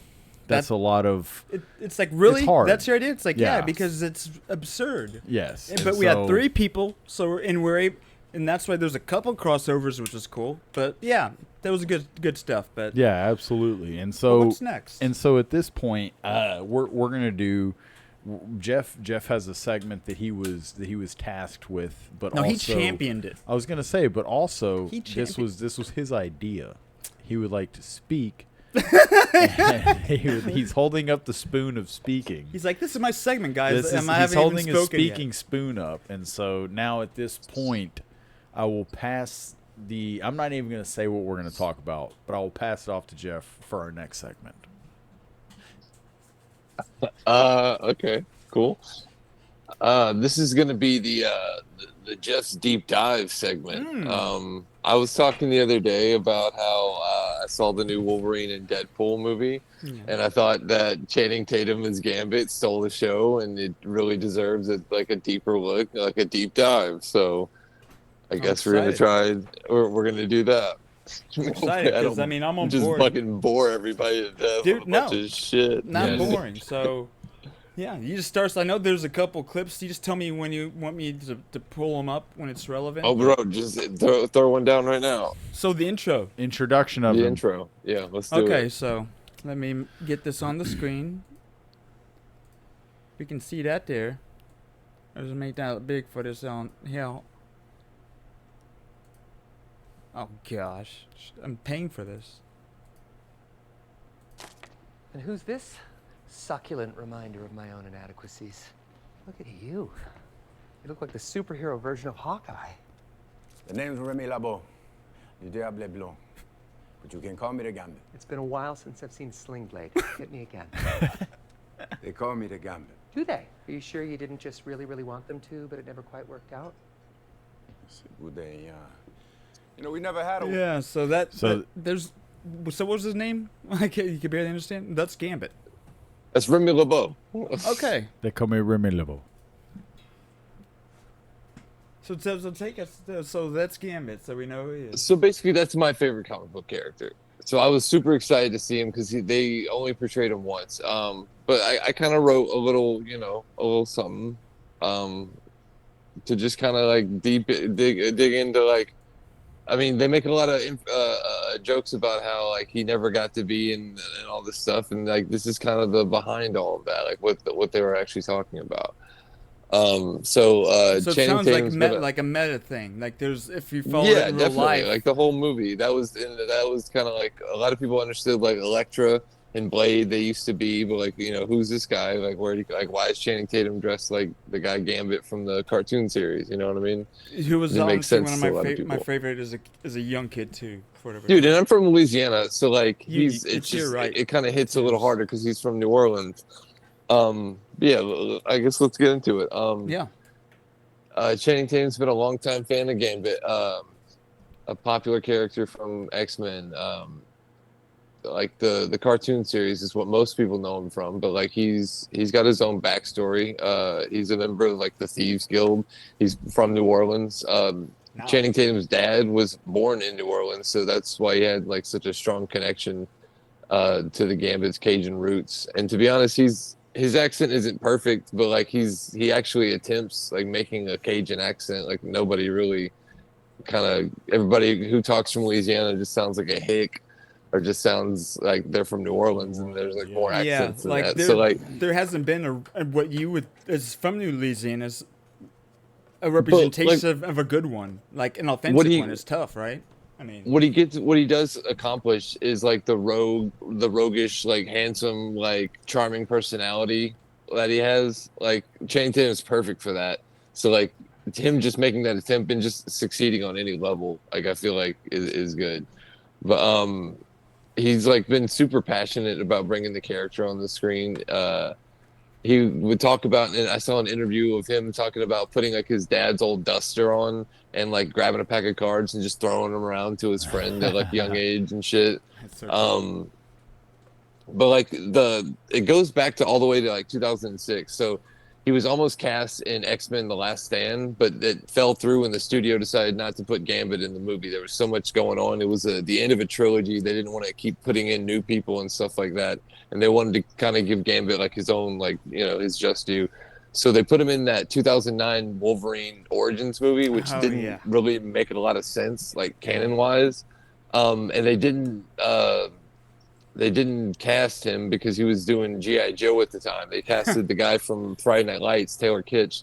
And that's actually the first time you see Ryan Reynolds as Deadpool. A little fun fact, like most people know, but it's just funny that Ryan Reynolds' Deadpool is the character that brings him back, the character Gambit back. That's a crazy deep connection that I didn't even think about. Yeah, then those are kind of the inside jokes that they're making. Yeah, like them being together for the first time. Then, like, is even just that's crazy. I didn't even think of that. And then, so Channing Tatum got linked again to the role of Gambit in 2014 when they made X-Men: Days of Futures Past. But once again, like they just never did it. They passed on it. I guess it's too much money for like a minor character or something like that. I don't know. Fox announced a standalone Gambit movie right after 2014. So finally, I think it was just too many characters, and this guy, we want to make him bigger than what he is. And like you see with the Spider-Man movies, they're doing all the bad guys like they're standalone movies. So like it's not far-fetched to believe that Gambit could have his own movie. Like he has so much like growing up, like he has his own comic book series. Like you can go out to a bookstore and buy the Deadpool graphic novels of all of his comics. Like it's great. Like he's a thief, Like what I love about him is he's a bad guy who's a good guy. Like when it comes down to it, he'll do the right thing. Yeah. But I guess we'll get into why the game. He's a bad guy with scruples. Yeah, he's not scrupulous. Basically, it came down to directors and creative differences. It spent years in like what they call developmental hell. Development and production hell. Yeah, plagued by the creative differences in the film industry, like studios. They had directors like Rupert Wyatt, the guy who ended up directing Rise of the Planet of the Apes, the guy who directed Edge of Tomorrow, Doug Liman, Gore Verbinski, the original director of the Pirates of the Caribbean. They were all attached to being directors, and they all, either if it was conflicting schedules or they just didn't like the creative, like I said, creative disagreements, they all ended up not doing it and dropping out. So sad story of so many movies, but yeah. But probably the biggest significant setback was whenever Disney acquired 21st Century Fox in 2019. Said prior to the merger, Fox had planned for Gambit to be more of a unconventional superhero, potentially even leading into like a romantic comedy tone. After the merger, Disney and Marvel Studios gained control of the X-Men franchise, and the Gambit project was shelved just because I'm sure they have no idea what they're doing with the X-Men to begin with. So like they're not just going to release a Gambit movie just because they were almost about to do it. Yeah. So but basically the project came along. Basically the project fell through, and Channing Tatum in a lot of different interviews would bring it up and talk about how he was super disappointed that he never got to do it, and how all the directors fell out or the writers fell out, and how they never really finished the script. And this is a journey, so it started in like 2000. Which almost 2000. It starts in 2006 when he gets originally almost casted. 20 years. So this is all the way in 2022 when he's like being because it's one of those things like comic book heroes and the dirt sheets of that, like people, he's always getting questions about it and stuff, and like it's something that he wants to do, so he answers. And I think it's kind of like the Ryan Reynolds thing where he just kept bringing up Deadpool till they were finally like, damn, like, I think people really, exactly. And I think that's what Ryan Reynolds wants to help him do, to be honest. But he was just saying that he felt like emotionally connected to the character and had to put a lot of effort to try to get it done, and it just felt like one of those things that was never going to happen. I just want to say it's crazy that y'all that it really is wild that they haven't made a Gambit movie like before. Well, at least portrayed him as one of the top people in the X-Men. Yeah, but Yeah, well, and it's like out of all the, why wouldn't you? In my opinion, why wouldn't you try and make movies about all of the main characters rather than just repeating the same stories or following the same storylines of like Wolverine or something like that. To me, I don't know why you wouldn't make, like, for instance, Colossus or whatever. It's like make their storylines. I feel like that would be cool to just do those individual ones especially with Disney Plus, Mikey, like than just repeating the same ones. Even with Marvel, with it being in Marvel with Spider-Man, in the Marvel universe. Now he is. There's a whole backstory behind. Either way. So what was your reason? I agree with you guys totally, but I just know this as far as from like a business perspective. And so you're talking about the X-Men. I just remember like that when the first X-Men came out, like Brandon is huge. Like Brandon is like connected to comics, but I like him. I think it's really cool. And I've watched the cartoon, but he's like on next level. But so it's like finally. Like after Spider-Man, so finally an X-Men movie, right? Yeah, I'm a total novice. Yeah, and it was really cool, right? And so there's all this world of characters. I feel like Wolverine is like the most recognizable, and he always was.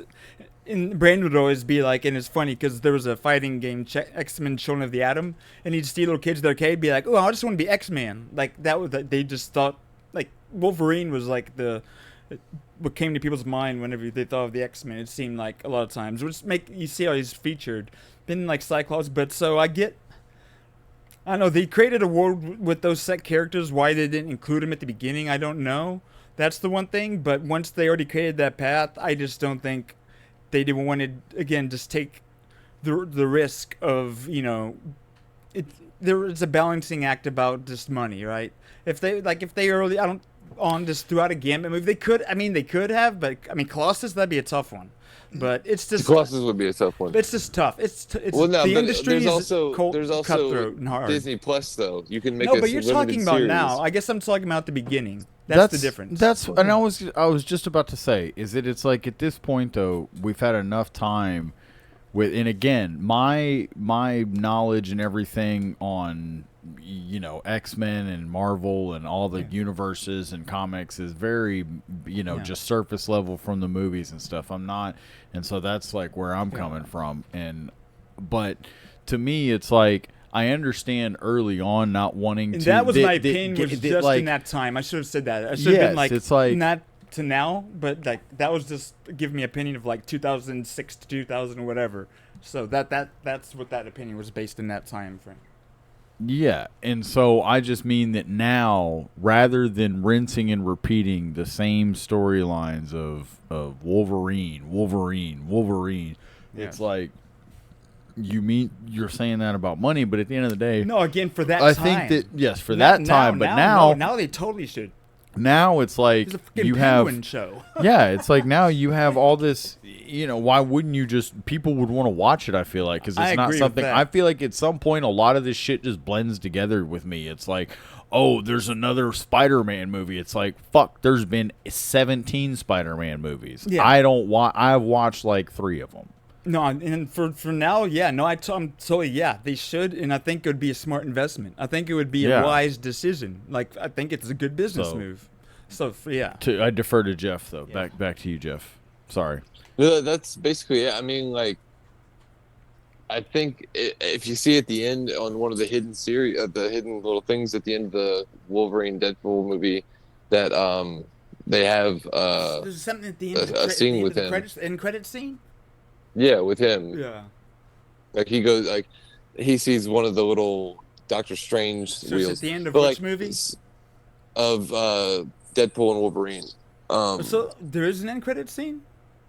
So Yeah, that's there's, like, terrible. 2 of them. Actually, because I watched the bootleg, I haven't actually seen. No, the there's end there credit. is. there's 2 of them. There's the final one with him going through a Doctor Strange portal. But so the theory is that he knows his name, right? But he calls himself the what is it, Mikey? The Diable Blanc, which is the White Devil. Yeah, I don't know. So like that's a nickname that he got from the Thieves Guild. So he has a past. He just forgot it. Like, and if you watch the Loki series, they wipe memories in the Timekeepers Authority in the TCA. So like it's very possible that he was causing too much damage, or like maybe crossed the wrong person in his timeline, and they just like sent him there. Or something like that, So like you could easily put them right back in there, but it could also be we're just not deciding to do that, like a John Krasinski playing Mr. Fantastic, and like we're actually going to go with him. Exactly. So it could be one of those things, but like there's a whole story to like just him being in the Thieves Guild and his background is the movie. And if you make it like they're doing a Wolverine versus Hulk is supposed to be the next like big like crossover. So if you start making movies like this, you Who's could totally gonna do have Wolverine though? Fucking Hugh Jackman versus Mark Ruffalo. He's still, I don't know why. So he's still gonna do it. So they made it compelling enough. Ryan Reynolds pulled a lot of magic with what. I think they got a couple more years. He said it in. They're gonna do. It's all because of Ryan Reynolds, dude. It's all because of Ryan Reynolds. Like, man, dude, honestly, he's the fresh air that they needed. He literally is like Marvel G's. Like he literally made the transition of like Sony and them merging. This was the crossover movie. They needed somebody. That brought him. It was a perfect time because there's no Iron Man, there's no Cap, there's no real leader right now. And not that he's the leader, but like he's the most exciting thing going on. Exactly. And they brought Gambit. Like, and so they created a gateway for hopefully something amazing happen. And they also gave. And the other thing that I like about it, they also gave a proper burial to a lot of these other guys that just faded. Like the Blade, but also like the original Sabretooth and like Toad and those guys. Yeah. From their being seen the original X-Men, it's like, they got the same people. And dude, Toad, the Sabretooth. I love the ended Sabretooth, man. That was so good. But I think Ryan Reynolds can totally get it done. I think they make another. Maybe it's Deadpool versus Gambit. Like he gets his memory wiped and like he's a bad guy. And he has the Robert Downey Jr. power now. Like he has, I feel like for sure. I feel like he has the sway that Iron Man did whenever he basically made the MCU. I feel like Deadpool's got the cat. Like I feel like he's the new like him as an act. It's him, you know. Which Dude, is because crazy. you make that X-Men movie and like there's a scene where like, oh, I know how we have to get this done, but like you don't want to have to call this guy, and it goes right to Deadpool, and like everybody's on board with it. You know what I mean? Right. Like it's perfect, Dude. Yeah. It's a rare thing to see Hollywood. But like That's you know, what's like awesome, dude. that's what I mean. So like if you make this X-Men movie like Channing Tatum's Gambit, if you don't have him as the main guy, and if you have to make a limited series on Disney Plus to like get his storyline down before that, like I'll take that. You know, Dude, it I'd doesn't love have to it. be a movie, but like get it out there so when he comes up, like everybody knows and everybody's ready for it. Because like He's Gambit's cool as the best hell, character, dude. That's why I liked him as a Exactly. kid. As a little kid, That's what I he mean. just seemed like the cool dude I'd like to be.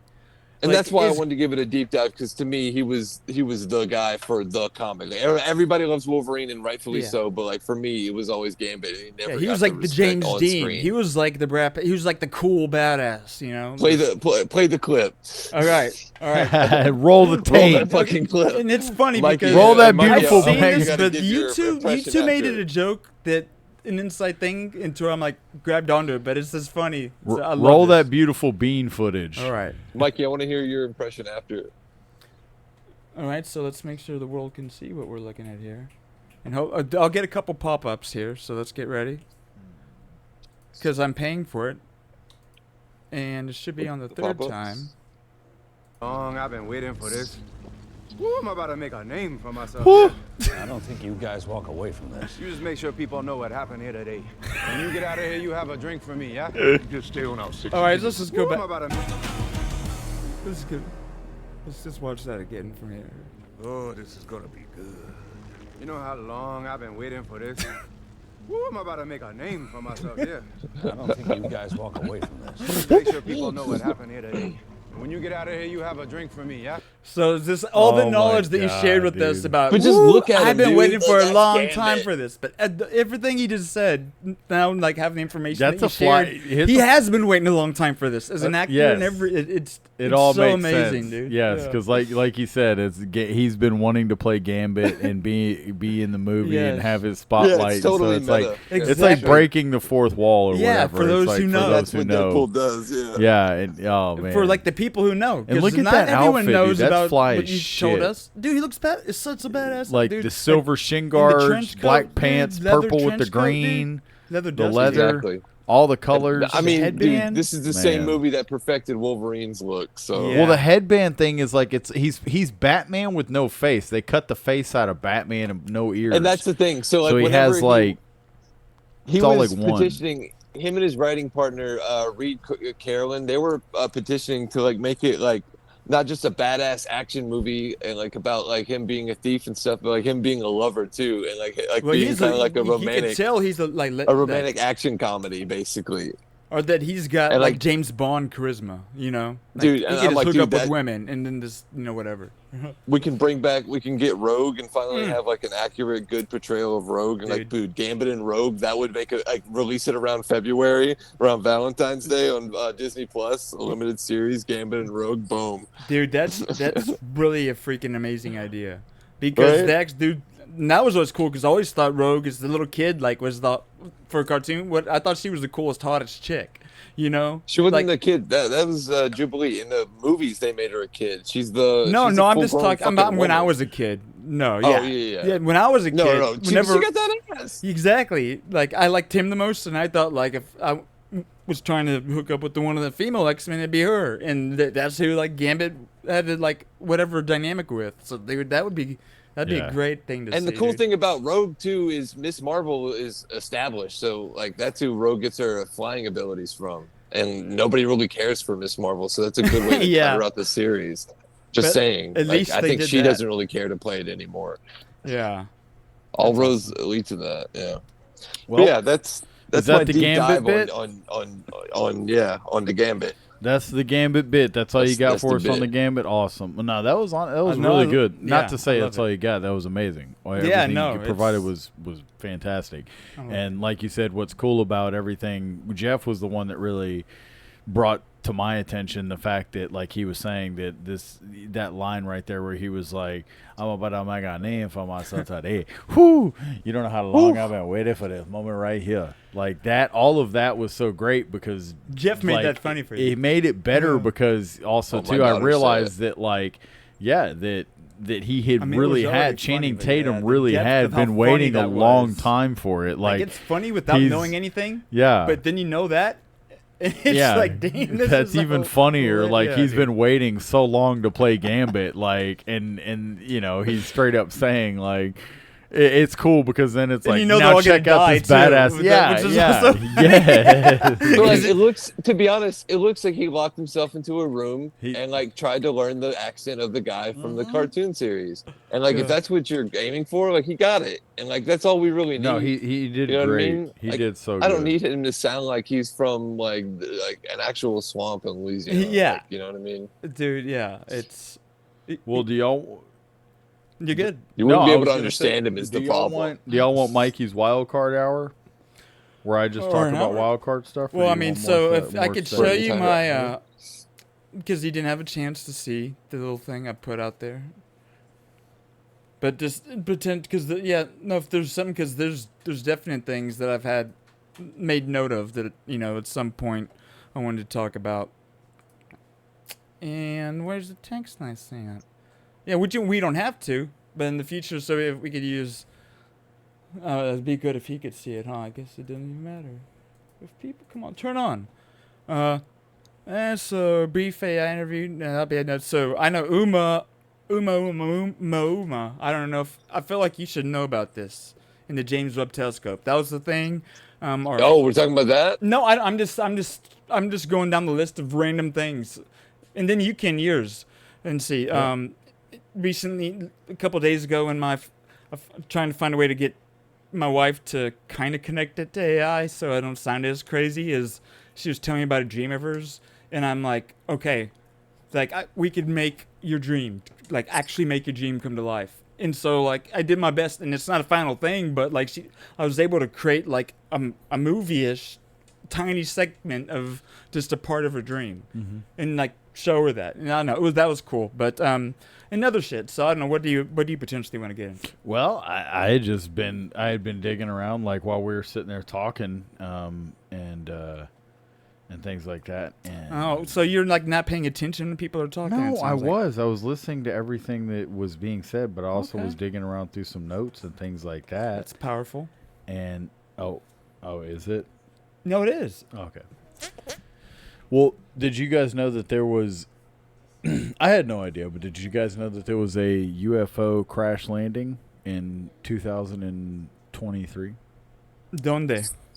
in July? Where? Yes. Where in the world? Where? Donde? The most recent notable incident involving a UFO crash landing was reported in July 2023 when former military officials and whistleblowers testified to Congress about their experiences with unidentified aerial phenomena, UAP, and alleged government cover-ups. Said while there hasn't been confirmed hasn't been a confirmed What date crash. in 2023? See, hang on though. Now this is lying though. It says while there hasn't been a confirmed crash, discussions around UAPs. See, fucking internet. Yeah. So it's. Did I say, was it before October? Because I mean, even if not, So this was saying this, the most notable incident involving a UFO crash landing. So it was more or less that it was notable because it was in a report. So it's not that there was a notable thing about it. The UAP thing, that was something interesting though that recently. So me and Matt, if you guys have listened, Matt and I have a disagreement, which really isn't. Neither one of us feels as though we need to. Okay. We see it as all, pretty relevant. So this is saying the most recent notable UFO-related event occurred February 2023 when several unidentified objects were shot down over North American airspace. So that's, I guess, what makes it interesting. They shot him. This series of incidents followed the high-profile downing of a Chinese surveillance balloon. Between February 10th and 12th, 3 additional objects were shot down, one over Alaska, another over Yukon, Canada, and a third over Lake Huron. These objects were described as smaller than the balloon, and some were characterized as metallic balloons or similar entities. However, due to the lack of debris recovery and limited information, they remain a mystery, with speculation ranging from surveillance technology to unidentified aerial phenomena, UAP. The objects haven't been definitively linked to extraterrestrial origins, but they have sparked further investigation. So things were shut down. And we don't know if it's crazy Chinese technology or not. We know they shot down a balloon, so we know that, okay, if they have that, in my mind, it's less likely it's Chinese, because why would that be there and this? So so there you go. That's something.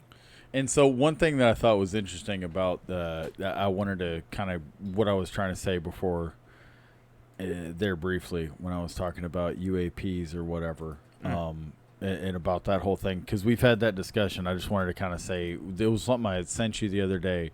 X-Files. What is? Oh, it's Stephanie. Okay. Yes. X-Files season. Do you want to pull this up real quick, just to maybe? Do you know like the time? I do. Exactly what I know all of it. Well, look at you. Yeah. So X-Files season 1, episode 10, Fallen Angels. Okay. I'll be able to figure out if it's on a streaming service. It's on YouTube. YouTube. Okay, so it's available there. That's cool. This is something I thought was interesting, because I had made season 1, episode 10. I had made comments. Fallen Angels. And then I'll show you which one. And the reason I'm talking about this is because I had made comments before about the whole thing of UFO and UAP, unidentified aerial phenomena, things like that. So search something different. Maybe, yeah. Type in season 1, episode 10. I don't know. I put 1 there. Yeah, season 1, E10, Fallen Angels, part 2. X-Files season. You did season 10. Okay, season 1, episode 10. Yeah. Okay, so yeah. Episode 10, Fallen Angels, like part 2. Agnells. Yeah. Angels. But I'm a big UFO guy. I say UFO. They say UAP or whatever. Hang on. Let me see. Part 4, yeah. So I'm looking. No, it's part 2. I know. So it's like outdoors. So I'm just trying to get down. I don't know why it wouldn't show up at the top. Mulder's face is what we're looking for, like that. It's like I searched part 2. Why wouldn't you just show up? X-Files season 1, episode 10. If I text it to you, will it go faster? Yeah, you could. Yeah, just text me though. Yeah. Oh, okay, yeah, because I've done it once, but I can just redo it. Yeah, just text it right here. All right. And it's 2 minutes and 10 seconds in. But I thought this was interesting because this was in like 90s, season 1. Jeff, what was season 1 of X-Files? 96? I think it was 91. 91, was it? You might be right. Yeah. Dude, yeah, it was early. And technology goes slower than you want it to. Did you get the link? Yeah, 2 minutes, 10 seconds. Yeah. This stupid link there, so I got the link here. So I'll just copy it and... Because, yeah, I'm not going to... Yeah, I got the link. Like, I think 97 was around, like, their first movie. And see... Fight the Future? Or what I think is funny about this clip that we're trying to pull up right now... Yeah, just give me a second. What I think is funny about the clip is that how long ago it was, number one, and Matt had said before that he thinks that, like, one of the reasons they had gone with unidentified UAP. aerial phenomena or whatever, or something like that, or aerial phenomena, is to get away from the kind of the kookiness of it, maybe with the UFO that would be thing. like a component of the reason, not the full reason. I'm not saying, I'm not trying to but like yes, box you in that would here. be the best way to. But I think that it's funny that it ironically was in an X-Files episode too. Is like what we're saying now. Some of the lingo was kind of similar, so. Yeah. Okay. And he might even said it different, so who knows? So what? 2 minutes, 10 seconds. Oh, 2 minutes. Oh, so this is like really broke it up in clips here. That's pretty cool. Yeah, an air date was September 10th, 93. Live rounds. We both know what's out there. You move on or Q I bet see Scully at all? Shut up. No, for real though. Do you mind if I sit down? Oh, let me guess. You're with that new group, Psychop, right? Say no more. You're a cautious man. Trust no one. Very wise. After what happened to JFK, I understand completely. Oh, let me introduce myself. My name is Max Fennig. I'm with the National Investigative Committee of Aerial Phenomenon. Right there. Bam. NICAP. NICAP, and he has a hat on. NICAP. NICAP. They use aerial and I phenomenon. thought that was like really interesting, and I wanted it because I was against it because again it was like I saw it to be new lingo, but I just really thought it was interesting. Either one, the government or whatever is straight up copying X-Files. They just copied. I don't know. I just think that it's interesting that they said this back then. I had never heard it until recently. I think there are way more or agencies it could have been said, than you realize. Or it could have been said way before, and that's where X-Files got it from. X-Files and the people that wrote from here could have got it from somewhere else, and this is one of the first places. I just thought it was really interesting, and it was against kind of what I thought. It was contrary to what I thought, and I wanted to share that, hey, there was something else out here. Closer to my side, I was just critiquing to myself. No, I'm not closer to your side. I'm still a UFO person, but I just thought it was really cool that, oh, shit, so in 93, there was somebody saying, UAP. In 93, I was talking about UAPs. Yeah, and my takeaway is I believe even though there are so many random offshoots of agencies that exist and have existed through chunks of time that there could have been one like that might have actually NICAP could have existed. been real. To where, Yes. They And just, that- we which have would the be main even ones cooler. to where, if anything, it's UAP is more substantiated because some agency has existed that, utilized that terminology for it. But, Can I potentially come up with another, or not come up with, but can I? No, we'll talk about whatever you want to. You serious right now? Yeah. The stuff, because my stuff. Okay, doesn't- well, here's doesn't matter. one of the most compelling things to talk about. Can we, and this is going to potentially involve some looking up on your part and just straight up spitballing on Jeff's part here. I'm going to leave you two to talk about this. But the unexplained phenomena of spontaneous human combustion. Combustion? Oh, you really want to go down that hole? I want to. You wanna go I'm down so that hole? disinterested in that, but Are you? Yeah. Just chat GPT it. Yeah. Quick. Honestly, thank you. It'll Yeah, I'd probably love be to. super quick. No, yes. So It'll be super fast. Are What- there any actual recorded spontaneous Yeah. combustion, human combustion? A human fart. Has it happened to somebody like next to a guy at the DMV that just blew up? Like, you know what I mean? Is there? Yeah, there you go. It'll figure out that human combustion having occurred. Jeff Matt said, you really want to go down this rabbit hole? He said, I'm so disinterested. Okay, so let's see. Spontaneous human combustion, SHC, a term used to describe the phenomenon where a person appears to burst into flames without any external source of ignition. While there have been numerous accounts of people allegedly combusting spontaneously, no conclusive scientific evidence supports the notion that it happens in the way the term suggests. Y'all are full of shit. Exactly. Like, nothing ever in my mind made me think that was actually ever really possibly You don't occurring. think you don't think that it was? No. Yeah, like, bro. the first time I ever heard that, I was just like, okay, there's no Yeah, way bro. that... But the fact that my limited, just No my facts. perspective of reality, I'm like, I'm sorry, that's just not happening whatsoever. As a child, and that's how I continue to feel. And again, there's no But evidence. what about something that could, like, maybe other technologies that could vibrate particles in somebody's body? I'm not saying that's Well, not that's possible, but that's not But I'm this. saying maybe and we that see hasn't it as even spontaneous. happened. Maybe that it hasn't happened. even happened. You don't know that Well, there's What- no recorded evidence. And because the person maybe was someone was out in the woods by themselves and it happened. yes, like you saw the way that bug just. Imagine that bug. That bug that just any got zapped. number of thoughts we have could have occurred with an isolation to one person. Yes. That's basically where it comes down. Yes, anything could have happened, and there might have just been one person that witnessed it. He said if you could cook it It's up like- in it's your like- mind, It's- yes, dude, it makes me could think. have I don't know why it makes me think of Mystery Man, where the guy's powers invisibility, but only when no one's looking. I was like, that was one of the funniest things. Funny. So yeah, spontaneous team combustion. But really, that's good. That's interesting, dude. I mean, you know, I'm glad. I love you for it. yeah. I mean, the stuff I wanted to talk about. I'm gonna talk about something I wanted to talk about. Then let's see, at least a little bit. So there was the fact. Okay, the fact that you don't know about the James Webb Yeah, I do you may or know may about not. it? I may or may not, but I don't know. Okay, because this is something that you should actually be You should be knowing about this, and I was surprised to hear you didn't. Actually, now just start to Google. I was like,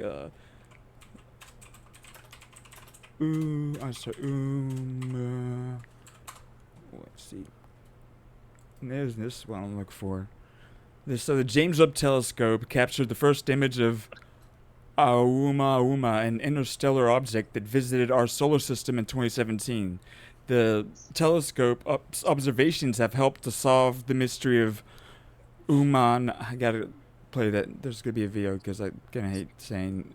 I'm just surprised. Well, the funny thing is, I was surprised I didn't know about it because I found out because my wife told me about some TikTok videos she watched. I'm like, how did neither of us know about this?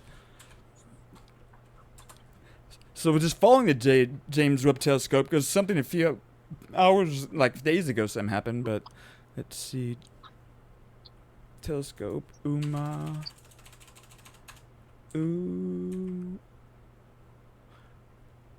That's how it starts. OU. Because it's gonna be. It has to be like a nice short thing about it. Because you should be knowing about this. Here's a short. Let's see what this says. No.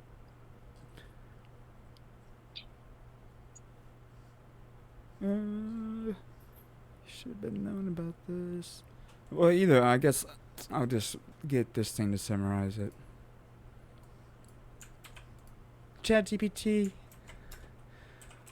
Summarize. Oh, here we go. this. Talking to the Well, it's enemy good. again. It's gonna do it better. It's good. I just want to summarize exactly what it is because you're not even interested in this. This is legit, really fascinating. I am. So, Oumuamua, discovered in 2017, is the first known interstellar object to pass through our solar system. Its unusual characteristics, including its elongated shape and unexplained acceleration as it exited the solar system, have puzzled scientists. Initially, it was thought to be a comet or asteroid, but Oumuamua did not display the typical behavior of a comet, such as outgassing, nor did it match typical asteroid profiles.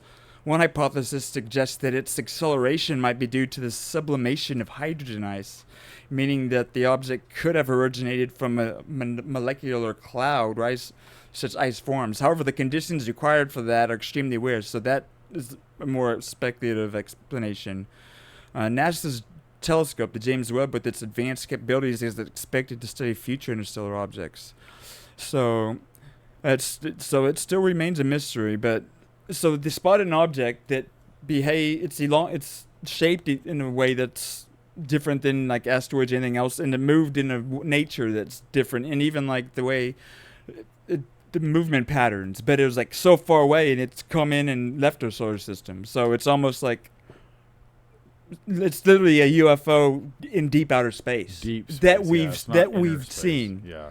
So it's almost like a UFO. Weird. It's That's a really UAP fucking weird. sighting, but in the galaxy scale. Yeah, absolutely. No, that shit is weird, dude. I didn't know that. Yeah, and that's just where it's a galaxy scale UAP sighting. Because also too, it's like if it didn't enter we pretty much saw the Death Star, maybe. Dude, it's a legitimized UAP of in the universal scale. Dude, that's wild. That's what I'm saying, dude. I was just surprised. I'm surprised, but yeah. So you should definitely spend some time thinking and praying about it. Let's see if ChatGPT has something interesting. Ask it interesting things to talk about. Let's see if ChatGPT. If that's what you want to go, then yeah. I don't know. I'm just saying we're here. You're a friend of it. It's your homeboy. Well, no. Before we do that, then there are things a human wanted to, unless you just want to specifically. There's that.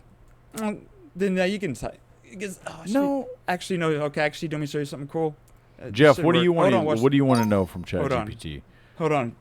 I don't like typing, so ChatGPT, what should I ask you? I set up my mic to do it. That's what I have to type. I should have done that before. Need advice on something on how to improve your motorcycle. Hey, that's because you wrote that in, is it not?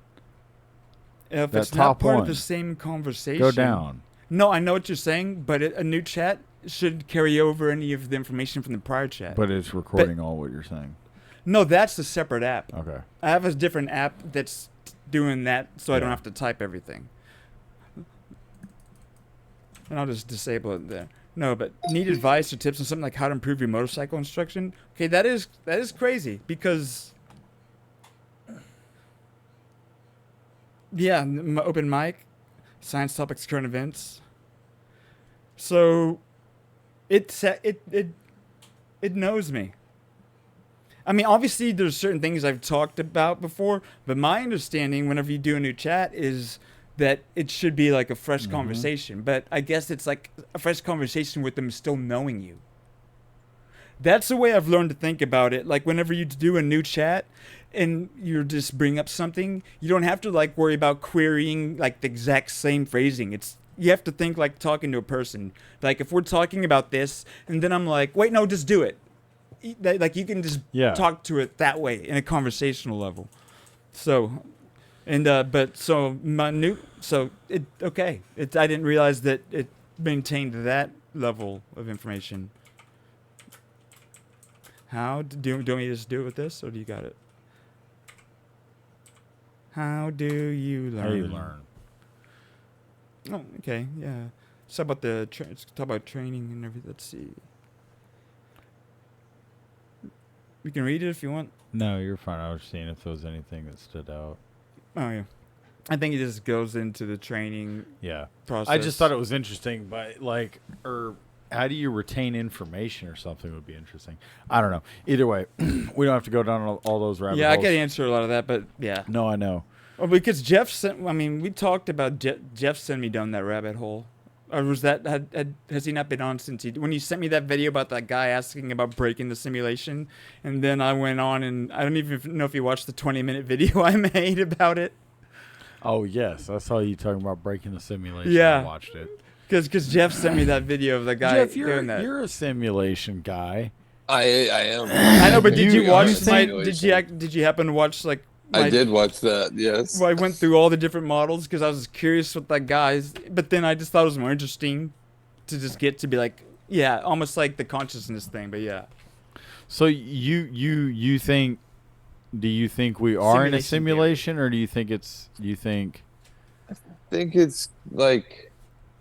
It's more of like a programming thing, like how like everyone has like a set response to like every reaction and stuff, and they call it like they just say like, oh, that's just you being a normal citizen or like behaving amongst society.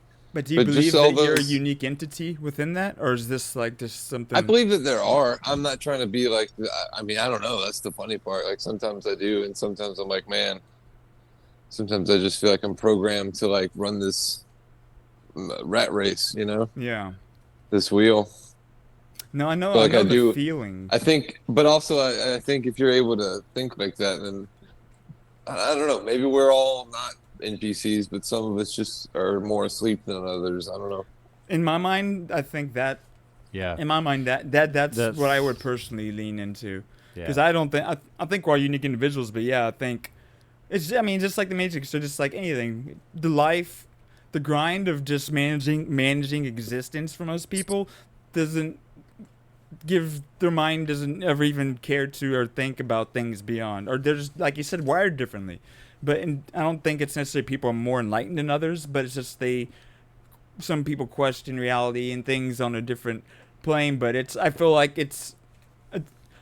the people who do think that way, it's like we do our best to share that with people who don't, because we think it's insightful, but it's almost like, for the most part, it's going to fall on deaf ears, because it's tough to do, because it's like uninteresting, just kind of crazy, whatever talk, or just not even crazy, just like, it's just interesting, right? It's fascinating. You can walk up to a person if you bring up stuff like we like to talk about metaphysical. It's either they're interested or not in a reality, or for simulation, they're either interested or they're not. You know what I mean? And just I don't know, just that alone, I feel like it kind of just shows you if maybe they're more awake or not. I don't know. I don't even know. I saw another clip, but this is a while back How do I get back? before we to started the screen? corresponding. Which screen? Chat GPT. But basically, it was a guy. They asked a scientist if we were living in a simulation, and he quickly responded, like 98% sure, like yes, we are. And they're like, but like we need to quit asking that question. We need to get beyond that. He's like, we need to like. He's like, I'm not scared of AI. I don't think AI is going to be the thing that will take us down as humans, but like it totally could be. But it's like, I think we need to use AI to help us break out of the simulation. Yeah. And I thought that was like just super fucking That's interesting and how you. And then when I saw that other Do you know clip what that I sent you, scientist said it kind of like send me the videos yeah. if you could. No, it was like he was Indian, I think. He had glasses, but like, it was a long time ago on Instagram. Yeah. But then when I saw the other one that I sent you, it Yeah. kind of like linked a bridge in my mind of like, yeah, this is like one form of how they could do it. Yeah. And this is just still early stages of like basic AI. Yeah, and I get like, there's like a lot like there's theory. To me, there's obviously it's like considering string theory or just Hollywood. Like there's all these theories on existence, and for me, one of them in the long list is simulation theory, and that's like just my take on it. But like For sure. I personally, I don't think. So to me, it's like spontaneous human combustion. At least like I think it's interesting and fascinating, and I think there's merit in considering it. But for me personally, that's not. And I guess a lot of it is because I have a faith that in a belief system that automatically But even though I could even fit that in with like Christian beliefs, I don't think. I don't know. I could see that being possible. And a show like Devs, if you never watched that, like Sound like a real NPC, man. like, did you watch Devs?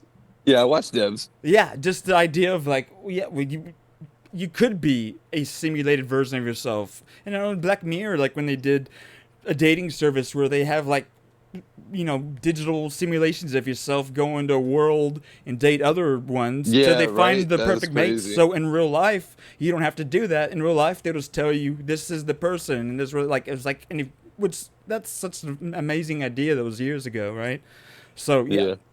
We could be and we wouldn't know the difference. So I do admit that we could be and we wouldn't know the difference. See, but I choose to believe that I'm not one. See, so that was the one thing I've always wondered is it's like with the whole simulation theory when people talk about it, oh, we're in a simulation, blah, blah, blah, blah, blah. It's like, if you were in a simulation and you were like a sim, essentially, the game The Sims, if you were somebody's created character, we'll say that, would you even be, I don't see how a character in that game would even be able to comprehend or understand It takes a Matrix idea. Scenario. That's like what the Matrix did. Yeah, and I was just gonna say is that it's like how would a person you got to in think those, we're like high level characters. just- It's like Westworld. We have the ability of like free think. So once you give us that, then we could come to that conclusion. Yeah, But could we actually know? Like no. that's what I was saying though. That's Blade one thing Runner that's always puzzled 2049, me is that it's where like Ryan Reynolds is like investigating the story of the human, and he thinks he's actually become like he actually convinces himself that he might be human. Yeah. so. Yeah, I had typed in. Well, that comes back to consciousness and existence and the conversation. Yeah, right. What is human? And that's whenever you sent me down the rabbit hole, I thought it was more interesting for me to say, tell me the reverse of the scenario. Instead of a human trying to break the simulation trying to just whatever, and I got it to describe the reverse, and then I got it to be like, wait, who is me? Because it kept saying me, and then it's like me is just like you, me, or whatever potential hypothetical entity. And then I ask it, so in the end, you could say there's not a difference between a person trying to break the simulation and the simulation trying to break them. They're like, no, it's really just all about perception. Like it literally all comes down to individual perception. So right here, I was just curious since you had Chat GPT here and all that. I was like, why not ask it? I said, if if someone was in a simulation, would they be able to comprehend the concept of a simulation? ChatGPT said if someone were in a simulation, whether they could comprehend the concept of it depends on a few factors, such as the design of the simulation and the individual awareness and cognitive ability. Here's a breakdown. 1, self-awareness and knowledge. Again, like what Matt had said a second ago about consciousness. Said if a person has no knowledge or suspicion that they are in a simulation, they may not question their reality, just as we don't typically question the authenticity of our own reality. For them to comprehend the concept of a simulation, they would need some external clue or internal realization that their reality might be artificial. Like I said, the Matrix scenario. So limitations of the simulation. If the simulation is designed to perfectly mimic reality, it could make it almost impossible for someone inside to perceive its artificial nature. However, if there are glitches, inconsistencies, or rules that don't align with the natural world, it might prompt them to question their reality and consider the possibility of being in a simulation. I thought those first two things are pretty interesting. Yeah, especially like seeing UFO sightings could be like a reason that you would go down that path. So I just wanted to, so you asked, and I just want to see, because this is Chappie T. So you asked the 4.0. The 4.0 model is like the default free one that everyone goes to, but the groundbreaking one that 01 preview, which you only get so many prompts a day, and yeah, like this is, I want to ask the same question just to see, but in this whole thing with prompting, so I'll just ask it the same question because I won't go down prompting, but like I'll be like play the role of like a philosophical physicist and, come up, I don't know, but I'll just ask it the same question for this, but there's like. This is a new model you're asking? Yeah, preview, just to see how different it is, but it has chain of thought process and it gives you, and it tells you how long it thought, right? Because it's actually the original other models is just literally the concept of predicting the next word in the sentence in the basic form. This has chain of thought reflective reasoning, to where I've intentionally asked it, come up with the prompt that makes you think the longest that you've ever had to think for a question, because I almost wanted to like create a record for how many seconds I could get it to think, and it knew that, and like it wouldn't do it. So then I was just trying to come up with, it's thinking. And the longer it thinks, it's like a human, the better answer you get. So it's literally mimicking the human brain more. So I thought, so what did it say? Yes, someone in the simulation could possibly exposure to the idea, anomalies, signatures. So it'd probably give a lot of the same answers. It says them a little differently, summarize better limitations imposed by the simulation, external influences. But I'm saying you could prompt it different ways and stuff. But the one thing that this reminded me of that I want to bring up is we've talked about the term AGI, right? And so we are AI. AGI would be artificial generalized intelligence. So that's basically when we get to the point where we say AI is at least as smart as like what we could say the smartest human is. So AGI is being like they are like human level to the max. They are at the ability of a maxed out human. Smartest person in the world, scholar, whatever, scientists. And then after that is ASI, artificial super intelligence, which would be that upgraded to a point to where it's not, for me, God level, but it'd be so intelligent that it wouldn't be capable of communicating to us fully what the extent of what it understands. Like, it would be able to summarize it, but our brains wouldn't be able to comprehend the actual full extent of it. But so it's funny because the term AGI, where OpenAI is currently with it in their development, there's all these investors. You talk, maybe you're Chris Minton, like Elon Musk investing early and all these things, and it was like a non-profit. Now it's switched to there's all this other stuff going on. But there's some clause in there that Microsoft has with OpenAI about at a certain point once they reach AGI, that either like they don't own like that share or performance. There's something like that. It's where it's in Microsoft and other investors' interests for AGI to never officially be reached. Okay. Like they're making, and if we look up, they've made the term, the definition of AGI absurd. They've made it like not even what the smartest person could do. They've made it like passing a series of tests that if we asked our smartest people in the world, they would trip up on it. And that's what they've set the standard because it's in their best interest financially for them not to get to AGI yet. But in reality, I think we're there. I think the O1 model is AGI.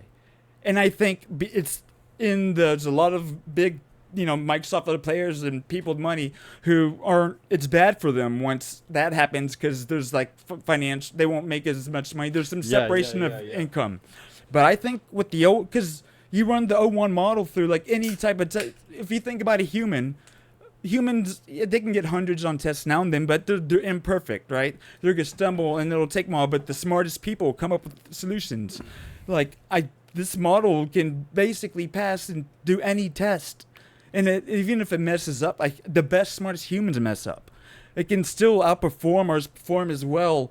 Pretty much. I think the military has like a more advanced version of it though for themselves, and they're not going to give us that. Well, dude, I'm just saying. I mean, they're always more advanced than civilians. Dude, I agree with that. But not in this. Maybe that model timeout. is the one they can't give us anything more because they're too afraid of what we'll actually do with it. This is not the military, I promise. That's my take. So I have something to say on that. Just in that same vein, it doesn't have to. Not coming down to. And this, I think, is a really interesting conversation to have because this is cool. We stumbled on this. So you were saying that you don't think they have anything different or more advanced, and that's fine. But traditionally, they always have. And I was just gonna say that it's like what, like I'm always like with what Jeff just said because I was having this conversation last night with our buddy Crane on something different about like about UFOs and stuff and things like that, and like Bob Lazar. And back in the day when I was just saying that at any given time, it's like our government, whatever, is like 100 years more advanced past the technology that's given to us, that's publicly accessible or known. Not even just accessible, but like, and he was saying that he doesn't necessarily think that, like, for instance, when they were talking in regards to what we were talking about was like, again, Bob Lazar and that at S4 or whatever, that element 143, whatever they found it was. I don't know whatever element it was.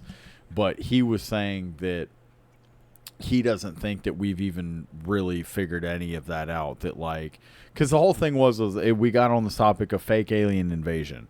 And I was saying that I think that there could be a whole element of if we have advanced technology that's alien to us, we're used to seeing planes with wheels that take off and they fly, and that's, that's a plane. That's how we travel in air, right? That's what we know. And I'm saying that I feel like we could potentially be far beyond what we are.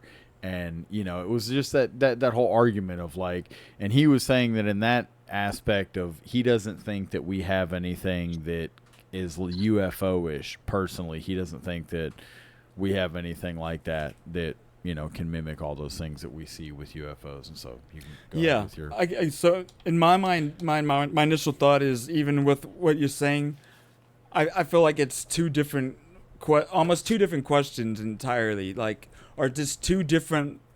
But on the basic thing of him saying they have something better. So I'm just saying, like, if you want to say technology-wise, as far as I believe they could have like something that crashed. They could have technology that's, to me, I can't even say better or not. Like LLMs, the nature of its discovery, it's that I don't think the military has a large language model that's more capable than this one. Right? Like they might have crazy ass weird technology they've designed. They might have like, if you're trying to say weapons or space or UAV or things capable of doing crazy things. Like I just feel like that and the concept of what AI is, in my mind, are two different things. And the thing is about large language models, like once they're at AGI or whatever, or once they even get further, the shit that the government might have discovered, AI is going to be how they reverse engineer it. AI is going to be how they might understand it. Yeah, they might have something that's advanced technologically. You know, I'm saying now we have a discovery, a tool that we're learning what it's capable of, and it's evolving. And if anything, it's going to help us understand the technology we do have. But as far as like the military, like having a large language model that's better than an O1, like no.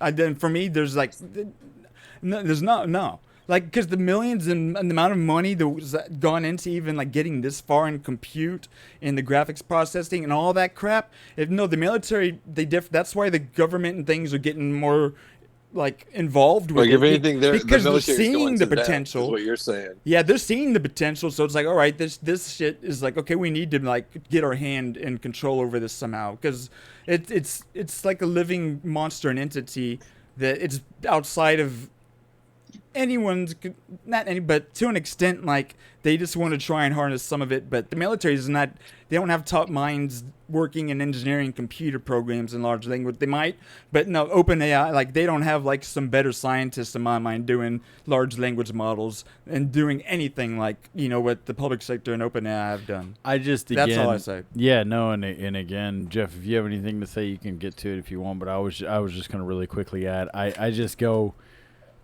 it's hard for me to separate the idea that we're pretty much ahead far, you know, say even 20, because that's like what Crane, his point, he thinks that we're not quite 100, we're probably 30 years advanced, whatever, past what we have now publicly available, our government, or that we have technology that's for 30 years ahead of where we are. And it's like, I just kind of find it hard to believe that potentially, you know, like I agree with that. I find it kind of hard to believe that this is the one thing that they weren't far ahead on, that this is the one thing that they already don't have a better model of, or don't have, and we're almost like, and that's the thing, because it could be something where more or less that it's like that. This is where it would benefit you just to read about how it was made. Then you do, and you would see why it would. They wouldn't even know to think or go down the. I don't know. I know. Because I think what a good parallel for your argument would be is crypto.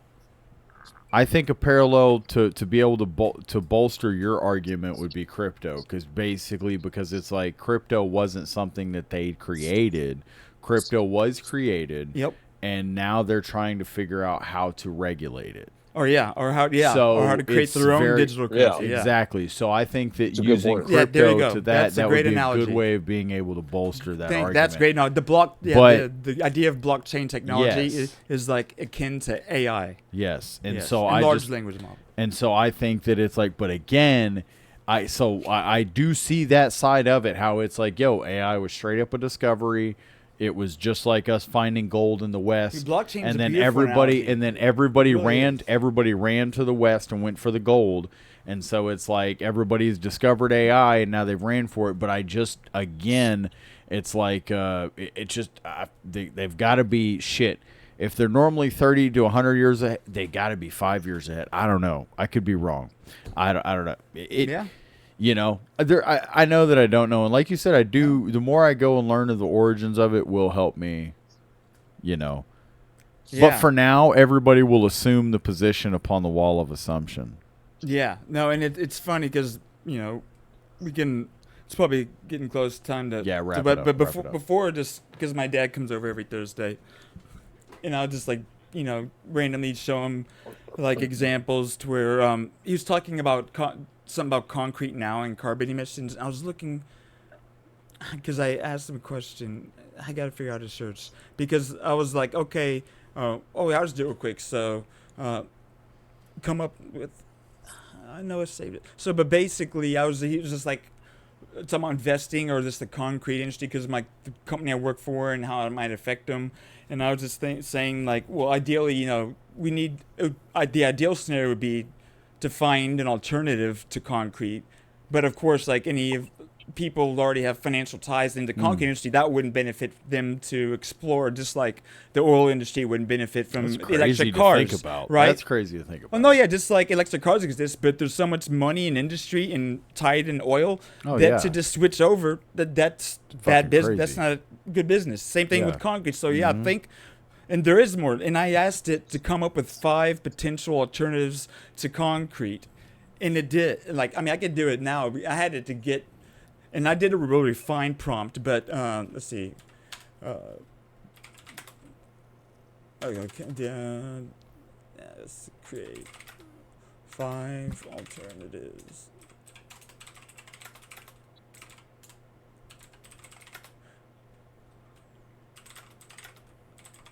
I'm just making it super simple. I made it so I'm getting. Well, I'll see if it does. Because what I did before is I did step by step. I'm like play the role of a scientist trying to like improve current existing state. I'm like identify 5 possible solutions or supplements, replacements for concrete, and it did all this shit. So I'm gonna see if it'll, if I don't prompt it that well, if it'll do the same thing. Same as trying to find. So how many days ago was this? Because I know I got to like literally come up with. So that would have been. So it's good to remember to save your prompts. Oh. But either way, like I have to share. But no, I got it to like. I've got like a detailed thing where it came up with exactly how to make 5 different like replacements for concrete. And it's Yeah, that's either way, wild. That's almost just, like with So I'm saying now it's just a matter of okay, the money means to actually to do it, and so at whose interest? The concrete companies that unless they're slowly doing it to try and do it over time, but any people with a lot of money. Unless they're just trying to be a disruptor and just, they have that enough money somehow and that whatever. But even then, there's probably enough opposing forces to snuff it out, Yeah. So there's all these things to consider, which is crazy. But we're getting closer to a world where, like, this thing will come up with solutions for things that they won't be able to keep quiet because it'll be that smart and that simple and that groundbreaking. And that's what I'm excited to see, Like whenever like it has like creates a cure for cancer or AIDS and it's like oh my gosh, and it's literally like out there to where it's like okay there's the public would not accept that not to do something and there would be enough people that they won't form together to put the funding together to create it and that sort of crap. Yes, if that's what that's the But yeah, I'm like, I was like, well, do we need to wrap up with recommendations of the week? Jeff, you got any recommendations? Hey. Smoke weed every day. That's a good one. That's a very good one. I'll go next, and my recommendation of the week is don't be a Cowboys fan. I recommend or just you don't or just limit your expectations because it's in the 3rd quarter right now, and I think the score is what, Jeff, like 13-3 or some shit. 6-10. Holy shit, 6-10. How the fuck what do you barn score? Burner. And who's winning? Sad face. Show the spoon. Look at the spoon. Show us the spoon Pittsburgh again. is winning. Was it the sad face? Oh, I'm a Cowboys fan. It's a sad place to be. Yeah. Place to be. Don't. I love Dallas and I love my city, but man, something's got to change. You can't just keep. You can't. I go hard for maybe, my like city. I said, man, just pay Dak a couple more million, and maybe we'll. You guys are just spoiled. You had hockey, baseball. Yeah, shut up. Yeah, I'm still sleeping well at night over the 2023 World Series is still keeping me warm at night. To be honest with y'all. Yeah, as it should. It's still. The Stars are good. The Mavs are good. Yeah, no. I love my Stars. What's your recommendation, Matthew? Recommendation be to plan something to get together with your friends, right? And then if things don't go as planned, there's a good chance whatever does happen is more magical and amazing than what was planned. And I said because we were supposed to just get together to try and play pool with a couple people, and our babysitter fell through like the day of, and we'd been like planning it for a week, and you had all these people but they were just cool to get together and hang out. Yeah. So it's like we all come over to our house, and they're like, yeah, like it's scratching the same itch enough, and it's not like a ton of people.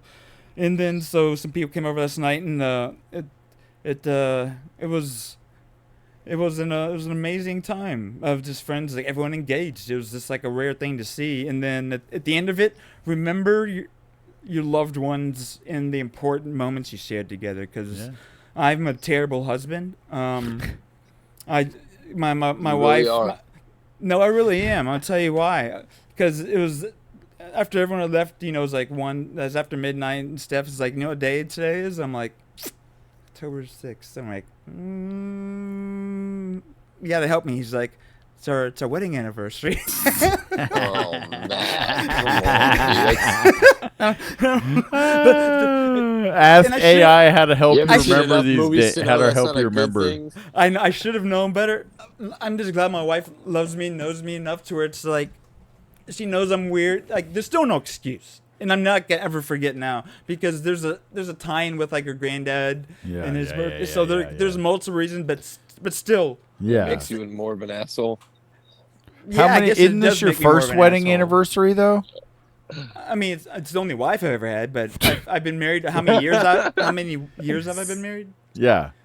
Steph told me we came up on 4. Oh God, yeah, you got to remember told that. me. 4 She doesn't years. even know. You got to remember your Right, 4 years. Steph? The first year you can get away with. It You is can 4 get away years. with the first year, but 4 years, oh man.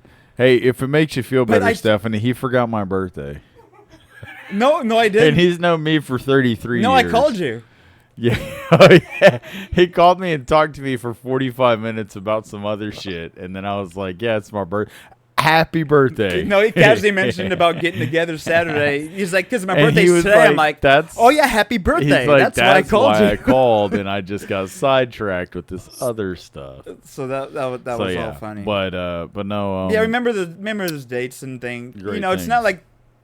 like that's my whole thing. Like, dates and age don't matter to a fault, but you have to consider it's important. Just like, New Christmas, New Year's, like these significant moments to just reflect and really think about whatever it represents. Like, I've been married to my wife 4 years, and she's the love of my life. It's like, and now we have a daughter. It's just like, yeah, thinking about it all. So think about your loved ones in the moments that you should remember, and write them down and do whatever it takes to not forget them.